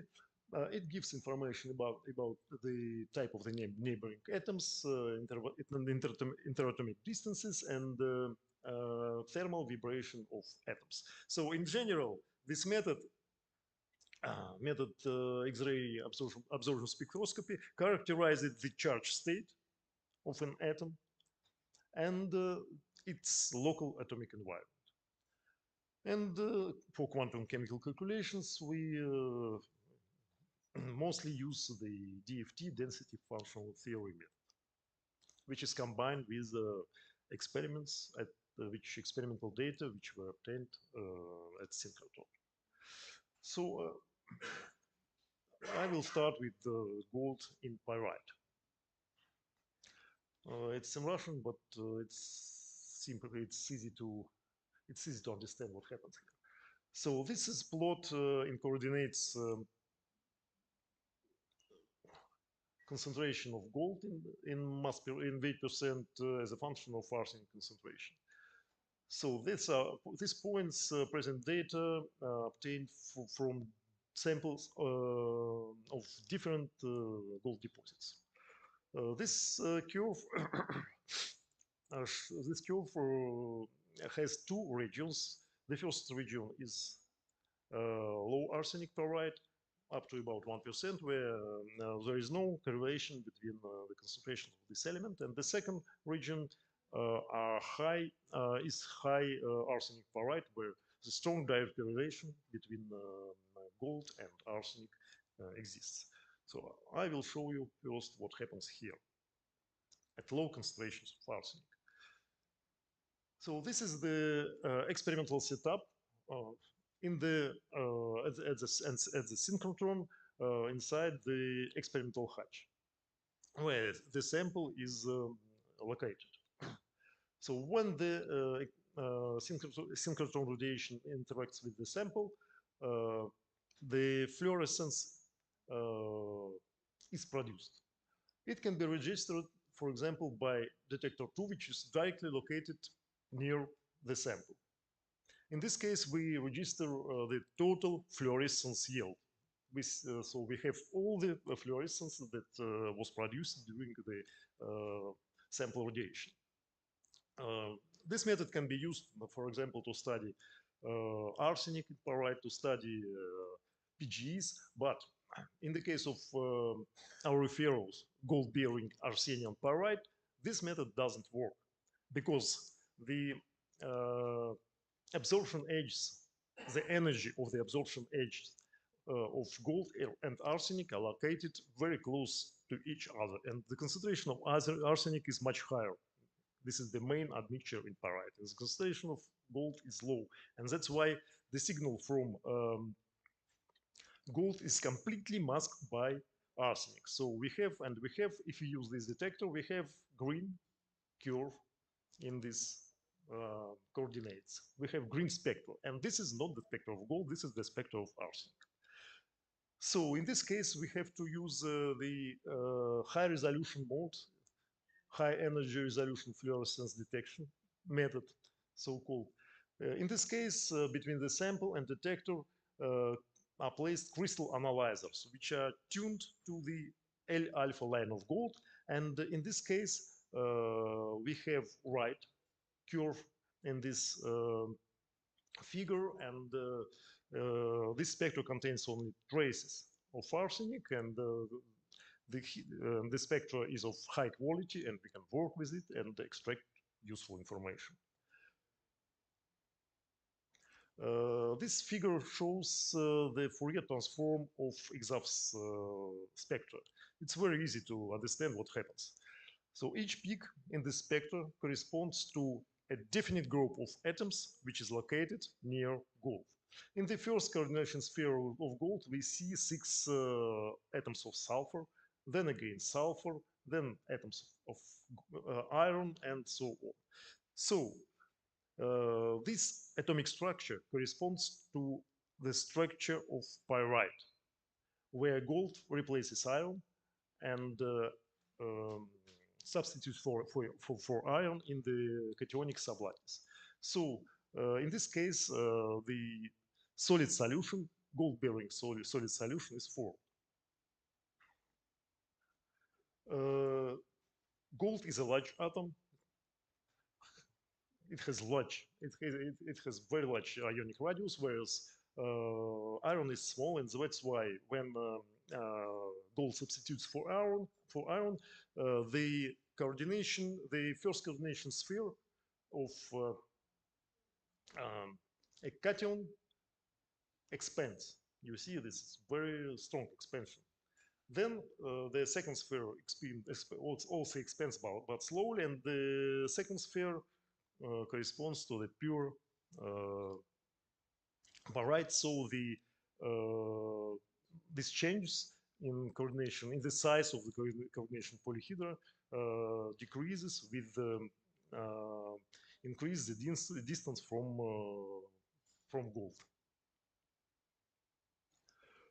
And this spectra shows what happens when we heat these samples. Or in other words, this is the effect of metamorphic event on the state of gold. Here you see the Xane spectra. In this case, the shape of the spectra is a fingerprint of the state of the gold of trace element. In this case, gold. The yellow spectra is our standard. This is metallic gold. And this next spectra, black spectra, were registered for gold-bearing pyrite, which was synthesized without fluid. This is dry synthesis. And the spectra corresponds exactly, coincides with the spectra of metallic gold. So without hydrothermal fluid, pyrite cannot incorporate gold as a solid solution. This is the metallic inclusions of metallic gold. Then the next spectra, violet, were registered for hydrothermal pyrite. You see that it's completely different from the yellow spectra, from metallic gold. So this is gold in the solid solution. What happens when we heat this sample? At 460 degrees, we see that the blue spectra becomes identical to the spectra of our standard. This is the same as the spectra of metallic gold. This means that the solid solution gold decomposes upon heating with the formation of small submicronic inclusions of metallic gold. But further heating to 630 degrees, this is the upper spectrum, again corresponds to the solid solution. So it's a very strange situation. We heat the solid solution, and then we have metallic gold, so the solid solution decomposed, and finally, at very high temperature, we again have the solid solution. Why? The explanation is that heating results in the decomposition of the solid solution. But synchronized beam, is the source of energy, and when it interacts with sample, the product of decomposition, the nano-sized inclusion of gold, leave the area where the area of this interaction and coarse. So this is the process which takes place in nature during metamorphism of hydrothermal ores. First, pyrite, which contains solid solution gold, or loses solid solution, the solid solution decomposes, and then large inclusions of native gold are formed. And this is the case of pyrite, which is inverse to, which is opposite to gold. We found that pyrite contains two forms of invisible platinum. The first form is the solid solution platinum when platinum replaces iron, and the second form is the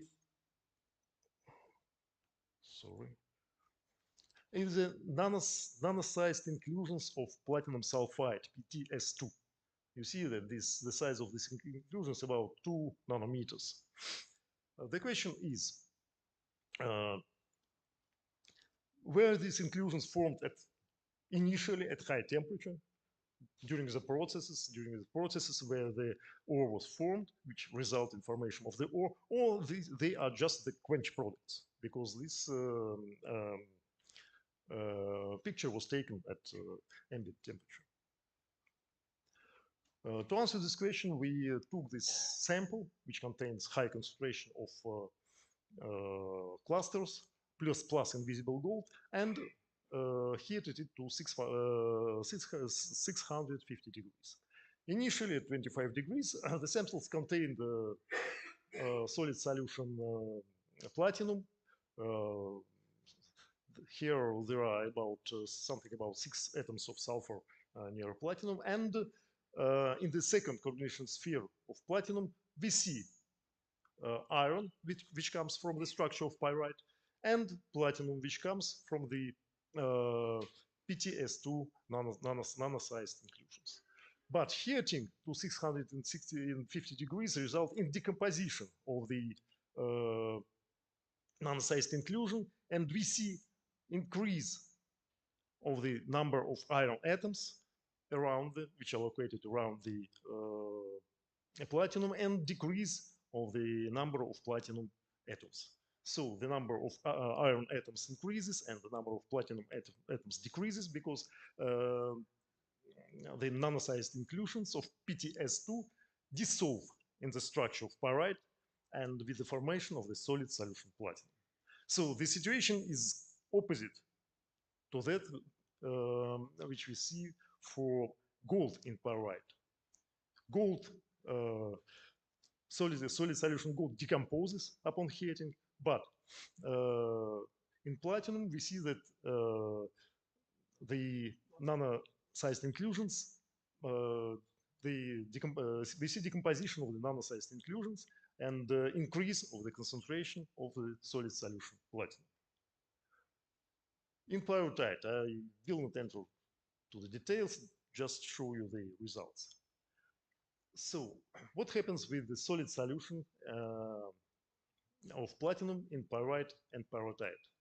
When platinum enters the structure of pyrite and substitutes for iron presence in the low spin state. This means that in pyrite, the iron doesn't have unpaired electrons, and it has small ionic radius. That's why large platinum substitutes for small iron, the first sphere of the cation expands. But in pyrrhotite, platinum substitutes for high spin iron with large ionic radius, and that's why the first coordination sphere of the cation upon substitution decreases. But there is another important result, because we determined by analysis of the spectra that near platinum there is one vacancy in the cationic sublattice. And you see that here an empty circle that indicates that there is no iron atom near the platinum. This vacancy is located in the same layer, but not in the adjacent layer, because pyrrhotite has a layered structure. So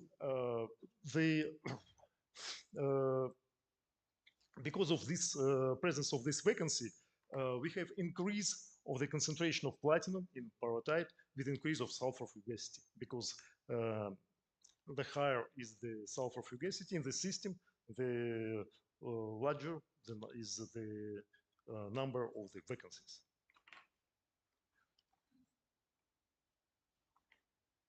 And using this data, we built a thermodynamic model which describes the solubility, the concentration of platinum pyrite and pyrrhotite. And these results are showed in this figure in coordinates sulfur fugacity and temperature. This violet region indicates the main field of ore formation taken from the work of Barton. So these are conditions that we can find in natural ore deposits. As indicated this figure, the concentration of platinum in natural pyrite is always lower than 1 ppm, because pyrite is deposited at low temperature. In pyrrhotite, the concentration of platinum can reach 100 ppm because it can be formed in natural conditions at high temperature.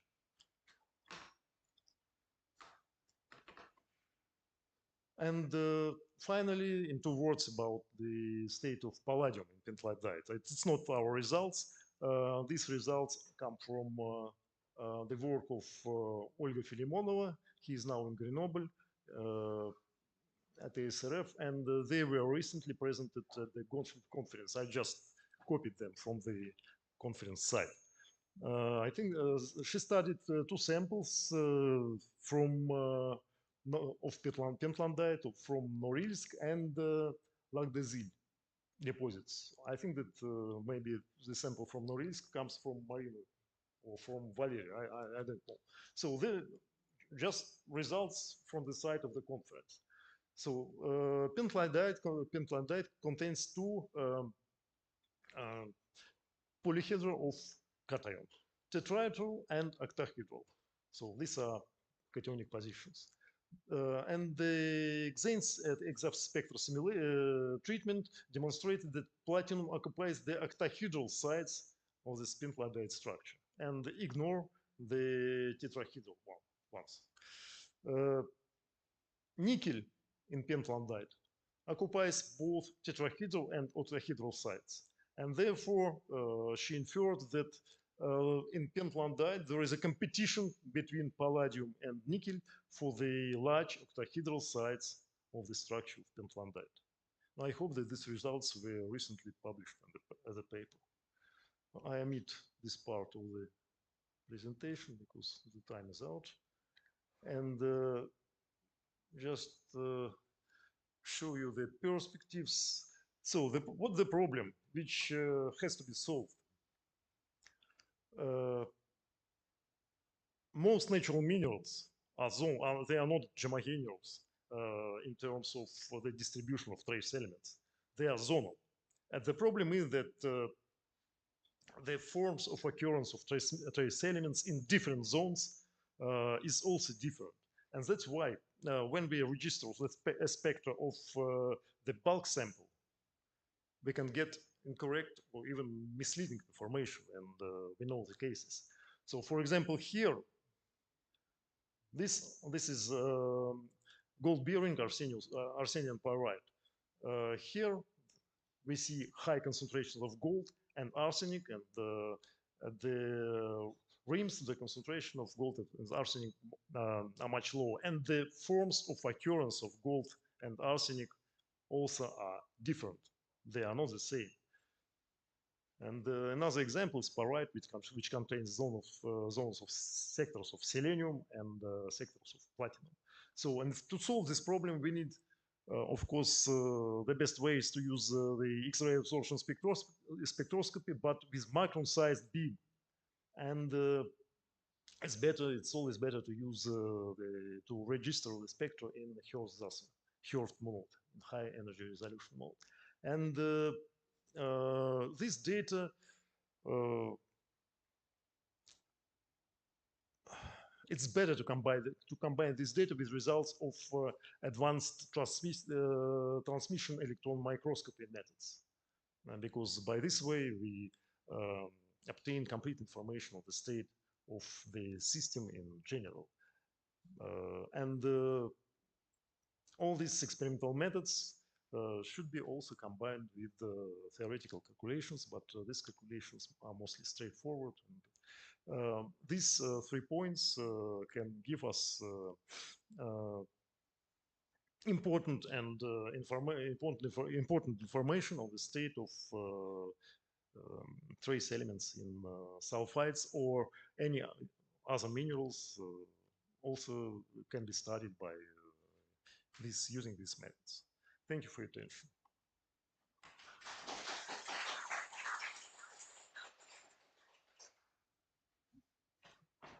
Thank you. Any questions? Audience.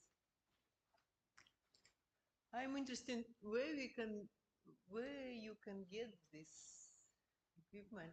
Where is it available? No, for example, this first one, which is high angle. This No, is natural. except in Europe, of course. No, The methods. yes, the methods. Yes. In Russia, we don't have these methods because the problem is the micron size beam.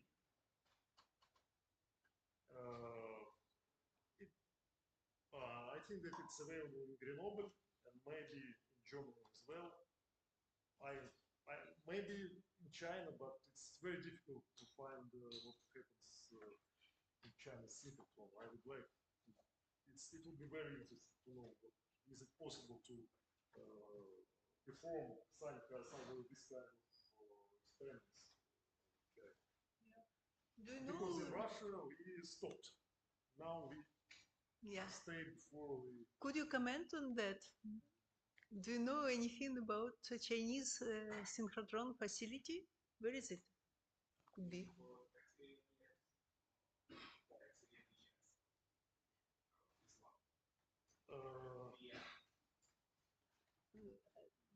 Asking about Sanderson. Indeed, we need both Xanes plus X. This is method which is called X-ray absorption spectroscopy. It's Xanes plus X, but it should be performed with micro-sized beam and with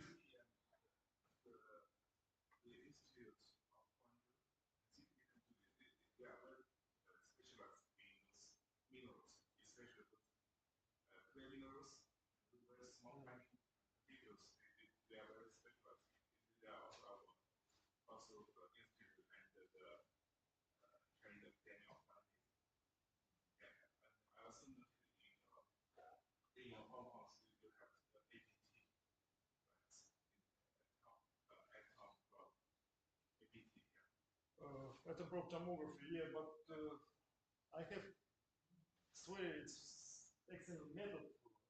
I prepared several slides with results which come from China, but I don't have time to mostly your results. So, and I think that the most informative method is X-ray absorption spectroscopy, because it shows us really deep what happens near the atom of interest, which is the local atomic structure, whereas the APT, as far as I understand, this is statistical, mainly statistical interpretation. But this method, I think that this method can be complementary.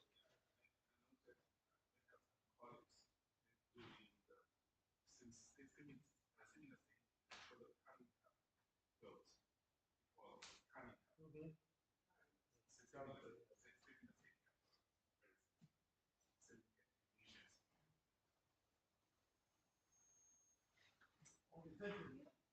Thank you.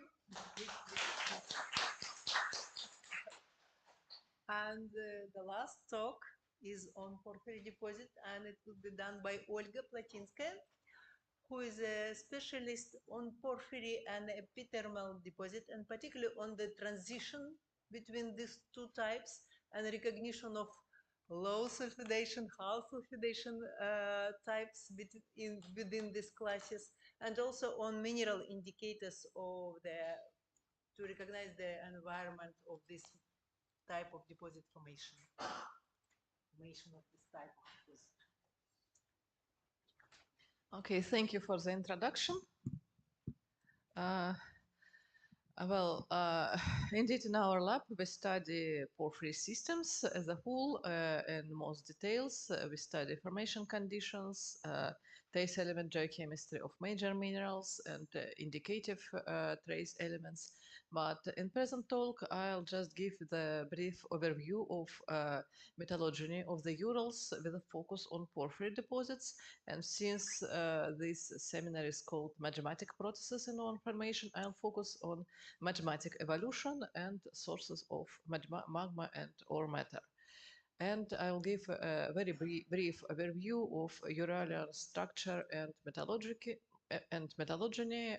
because our Chinese friends are about to visit Urals and have several field trips there as far as I know. And I have to apologize for my English because I'm afraid I nearly forgotten it. And of course, this talk would be impossible without the participants of my colleagues from IGEM, from Institute of Geology and Geochemistry in Yekaterinburg, in Natural History Museum London, in Karpinski Institute in St. Petersburg, and many, many others. So this is a simplified structure of the Urals. Can you see? Yes. So we see this is north striking orogenic belt, which consists on several terrains, which in Russian literature are called megazones. And West Uralian, Middle Uralian, dark blue, these are mainly Precambrian structures. And then comes that thick black line, which is called Mine Uralian fault zone, which separates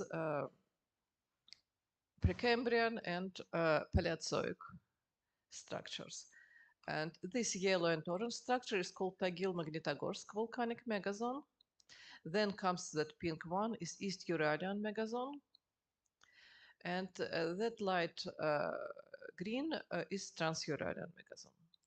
And Precambrian metallurgy, I won't focus on Precambrian history, just reminds that Precambrian metallurgy of the Urals is very interesting, very variable. It includes some giant deposits like Saranovskaya chromite deposits with over 10 million tons of ore, Satka magnesit deposits with 7 gigatons of ore, or Bakal siderit deposits. The Bakal is shown on this figure. But I won't focus on this. I'll focus on Paleozoic history of the Urals. The Paleozoic history of the Urals starts in Vendian or late Proterozoic with the break of European continent, which is violet here. Yes, it's here. And Kazakh continent, which is light purple there on the right. And the further then it broke up in Vendian. There were also several microcontinent of Proterozoic crust, or here we have East Uralian microcontinent, where are some more, which were in the middle of a Paleo-Uralian ocean. And in the early Silurian, the first subduction, which produced in metallogenic events of our interest, is subduction. It's intraoceanic subduction arc, which started in early to mid Silurian, in mid Ordovician and lasted until Silurian. In the northern part of the Urals, this is Tagil arc, which is marked by yellow. Its metallogeny is featured by, first of all, intrusions of platinum-bearing belt, the concentric zone donate clinopyroxenite massives, which later produced giant placers of PGE, which was the major PGE producer before Bushveld was discovered. It's of course many magmatic deposits like Kachkanar, iron, titanium, vanadium deposit with 7 gigabytes of ton, and Gusivagorsk with just twice smaller. Rais, several chromium magmatic deposits like Rais massive in the north. and quite a lot of VHMS and iron skarn deposits of moderate sizes. The Tagil zone is not featured by porphyry mineralization or porphyry or epithermal mineralization, or at least there have not been found yet. But if you can look at the southern part of the Urals, there is another volcanic zone, which also represents intermagmatic arc. Some think this is the southernmost continuation of the Tagil arc. Some say it's independent, another independent arc, and its metallogeny is totally different because it includes porphyry and epithermal gold-silver deposits. And so let's have a closer look to it. You will see this structure, which has just pinkish rock. It's Perterozoic basement. This is a microcontinent, and here and there are Ardavishan to Silurian to Devonian volcanic rocks, which are overthrusted onto this Uralian microcontinent. All the others are later, and granitic rocks, which are much younger, and we won't consider it now. And over here, we have Zilionidal porphyry copper deposits. It's relatively small. It's totally about 500,000 tons of copper. But still, it's in a well-developed area. It's interesting enough. It was dated at 430 to 420 million of years. And the northernmost part, near the Chelyabinsk plateau, is much more prospective, and with a more detailed map, you'll see Ardavishan basalts overlapped by andesite-dacite tuffs of Silurian age, and intruded by numerous intrusions of diorite, which are red, and andesite, which are orange. And andesites are confined as less eroded rocks. There are several gold-silver epithermal deposits of high to intermediate sulfidation style. And diorite porphyries host porphyry copper deposits and occurrences. This is a small Bergilda deposit, and this is Tomina deposit, which is relatively large, and we'll have a look at it. There are two massives. This striped is contours of mineralization and altered rocks. The total, there is more than 60 million tons of ore, which makes about, well, more than 2 million tons of copper. It's relatively large. The deposit is exploited since 2017. You see there is phyllic alteration with quartz veins, this chalcopyrite cut by later chloride vinelets, while quartz vine with pyrite and molybdenite, propylaticized hosting basalts with chalcopyrite mineralization.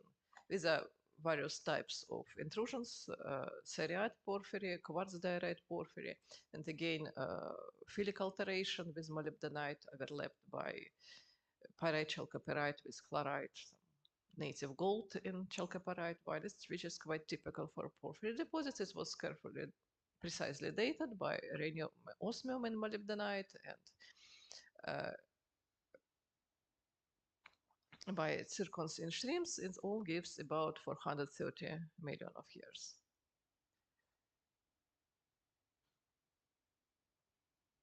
So when this subduction ceased, the next subduction event started in Devonian. Again, it was intra-ocean type subduction arc, which is called Magnitogorsk arc. It was active for the full Devonian, and then in the late Devonian, it accreted to European continent. And this magnetocotic arc, or Magnitogorsk megazone, is featured by large VHMS deposits. There are hundreds of VHMS volcanic hosted massive sulfide deposits. They include super large deposits like Gai with 380 million tons of ore, Uchili and Sibai with more than 100 million tons of ore. They are very large. But among these, we also have porphyry deposits. There are several occurrences and some subeconomic deposits, but still, here near the main Uralian fault zone, Voznесенская deposits, it's relatively small, yes, it's 160 tons of copper in total. It's dated by molybdenite and by uranium lead method shrimp, the same age, 395. Of the same age, there is Salavat porphyry copper deposit, which is much larger,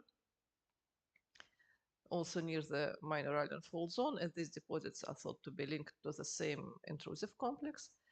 And much younger Verkhneuralskaya porphyry copper deposits, porphyry copper moly deposits, which is relatively small, and much younger, it's 365, 368. This is an example of ore. And finally, on the very south of the Magnitogorsk zone, there is Юбилейная porphyry gold deposit with about 100 tons of gold, which is 374 plus minus 3, so which is the youngest. We'll have closer look to the youngest and to the oldest. The oldest one is Salavat deposit, which probably reserves of nearly 1 million ton of copper. And you see Devonian basalts and andesites host rocks and amphibole diorite porphyry, which hosts ore, and cut by later gabbro dikes. It's mainly mixed philic propylitic alteration, silicite chloride. You can see that quartz winded with moly, cut by later quartz and pompelliite. It's featured by very low moly contents. Copper to moly ratio is up to 600. And Юбилейная deposit, which is the youngest. You see the large Ayruk granitic complex with several apophyses, and one of the apophyses hosts porphyry gold mineralization on its margin. This is typical plagioclase granodiorite porphyry with this ore with quartz magnetite windlets, which are typical for gold porphyry deposits. Well, this is ore with hosting basalts, chalcopyrite quartz windlets, and this is gold in pyrite under microscope. And so we have deposits which are linked to subduction and which are linked to later collision of the Magnitogorsk arc to continent, first to accretion to the continent and then to collision to European continent. And if we'll see on TAS diagram and on potassic via silica diagram, we can see that subduction-related deposits are low to moderate, belong to low to moderate potassic series, while collision-related deposit, Verkhneuralskaya, belongs to high potassic series. And such evolution correlates this copper to moly ratio with ore chemistry from about 600 at Salavat to about 15 at Verkhneuralskaya. And this is temporal evolution showed by the arrow. We can see the same on minor elements diagrams. We see in the spider that from subduction to accretion and arc-arterial collision, we have an increase of thallium, rubidium, barium, strontium, and other elements. And of course, we have increase in light rare earths and lanthan to ytterbium ratio with time, again, which correlates with deposit age and with ore chemistry. Now, the Magnitogorsk arc creates to the continent, and here the subduction events stop. And all activity moves to the east, to the Kazakh continent, and there is a series of subduction events under the Kazakh continent. And the best known event is that the Andentine subduction to the Kazakh continent, which produced Valerianovka arc, which is here in purple. But the story, which is actually and structure of the Trans-Uralia is, of course, much more complicated. We can see on this part of the map, there are several volcanic zones, at least 3.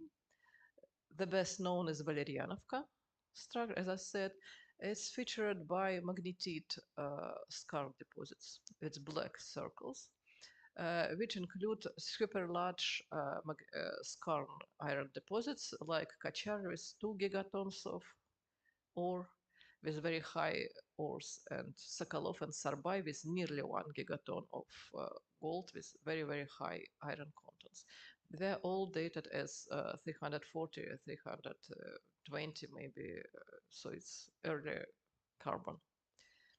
Carboniferous. And among these, we also have several copper skarn and several porphyry copper deposits and occurrences. For example, over here, just in the same Valerianovka zone, we have Benkala porphyry copper which is quite large resources. It's more than 1 million ton of copper. It's Kazakhstan. I forgot to say that this is Kazakhstan part of the Urals. Currently, it's not mined for some reasons. Its age corresponds to the age of the same complex as Sokolov, Sarbai, Kachar are related to, but there's just porphyry and not very large. There is Batala porphyry copper occurrence, it's relatively small, so it's about 500,000 time of copper, and much younger, it's about 310 million years. And finally, Mikheevskaya copper porphyry, which is located in the Russian part of the Urals, and we'll have a closer look at this because it's very large, the largest, almost as large as the Tomino deposit, and second, it has very unusual structure for the porphyry. Most porphyries are intrusion centered, but Mikheevskaya is not. There are 2 intrusions, 2 diorite intrusions, and dike belt between them. And porphyry ore is confined to this dike belt. The forest as large is over 6 million tons of ore, and totally it's more than 2 million tons of copper. It's exploited since 2013 by the open pit. It was also dated and has the same age for diorite porphyry and rheniosmi and molybdenite. These are diorite stocks, and this is most common dikes are seriate porphyry, but there are various types of dikes. And because of such structures, there is no classical zonation, which is typical for porphyry system, but still we see all typical alteration, all alteration which is typical for porphyry deposits. We have early biotite alteration. We have phyllic alteration, which is linked to molybdenite. We can see here quartz molybdenite vinelets with phyllic environment. We have propylites, which accompany chalcopyrite pyrite mineralization. And we have late base metal wines, which cut the earlier wines. These are base metal mineralization with gold. And then all subduction and then entered at all ocean crust was subducted. In the late Carboniferous to Permian, we have several events of continent-to-continent collision. Of course, there are several stages. It has a very complicated story, but in a few words, of course, we should expect here orogenic gold deposits, and here we are, like Kachkar, which is about 10 million tons of gold at 3 grams per ton, which is, and This collision I forgot to say, was accompanied by intrusion of numerous very large granitic plutons, which are called Uralian granite axes. And most of deposits are linked to these granite plutons, at least spatially related. Is a Kachar, for example, Berezovskaya deposit, which has been mined for more than 270 years and contains about 700 tons of gold, and many other of smaller size. There are Grayson, tungsten moly, Grayson, tungsten deposit, beryllium deposit, including emerald deposits. But there is one porphyry molybdenum deposit, which is located here in the middle Urals. It's relatively small. It's less than 100 million ton. It's about 100 million ton, and it's quite low moly and copper contents. It was carefully dated. The age is around 300 million years, so it's definitely linked to collision. Since it's unusual, we'll have a look. So there is diorite and granodiorite pluton, which is cut by porphyry dikes, granite, granodiorite, porphyry dikes. And of course, there is potassic alteration, which is quartz mine in molybdenite, and there is philic alteration, which also accompanies molybdenite.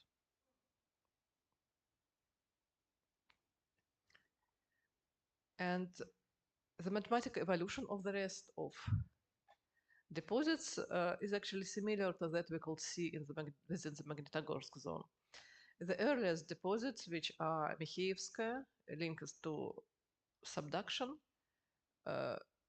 Mikheevskaya, Benkala linked to subduction, they have quite high copper to moly ratio and belong to moderate potassic series. Deposits which are linked to collision, like Batala and Stalitsa, around 300 million years, belong to high potassic series.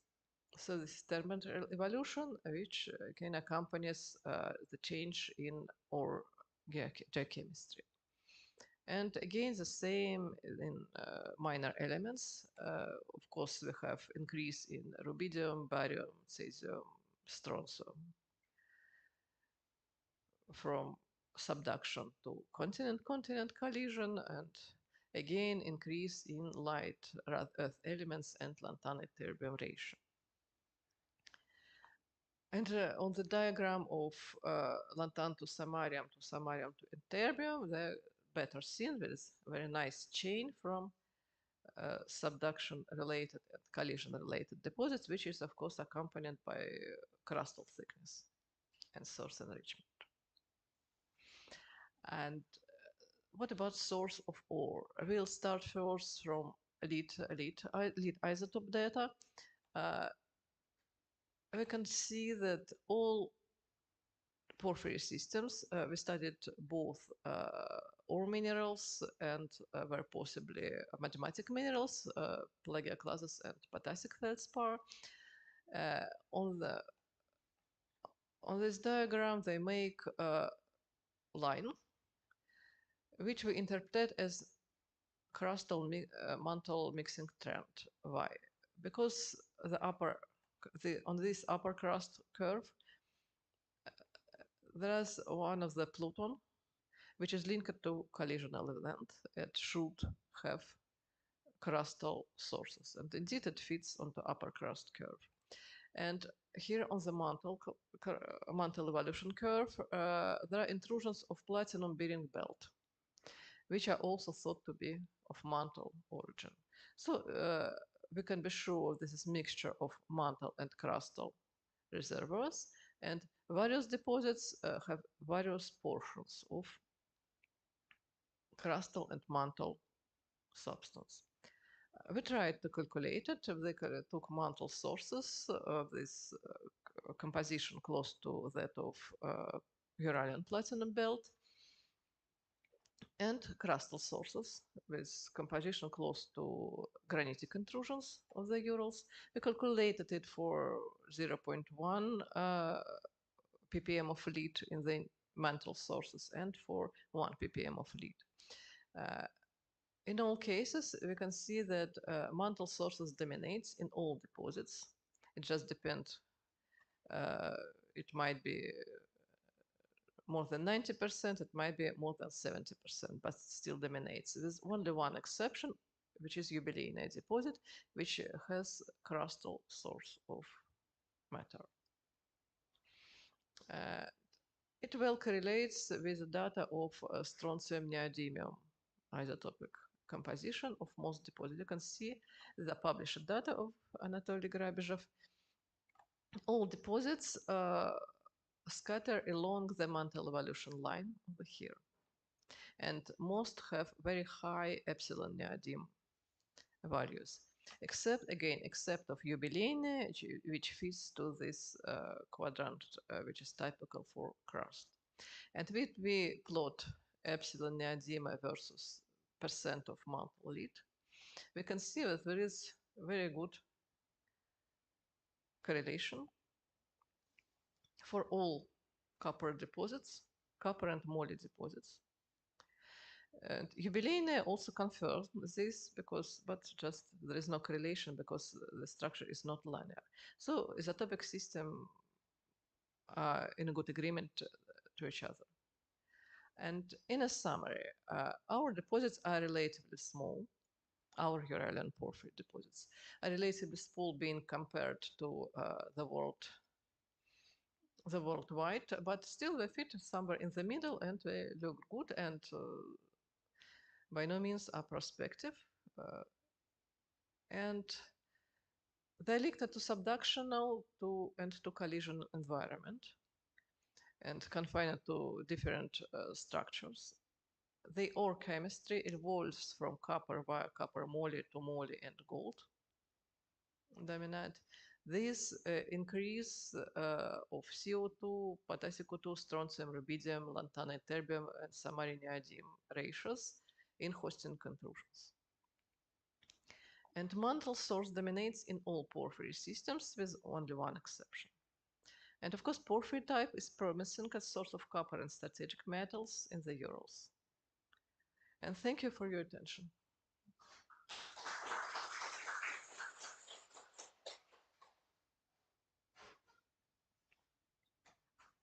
Thank you very much, Julia. And any question? People looks a bit overwhelmed with the information. I was impressed with Olia's ability to show this very complicated Uralian structure and all these deposits, with different age by relatively simple schemes. Because for me, I've been on Urals so many times, but I cannot really keep in mind all these occurrences and all these deposits. So I hope that it will be useful for your journey and travel.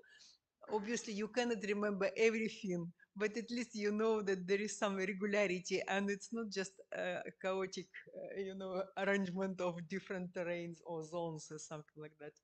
So thank you very much for the introduction and to show the place of porphyry deposit.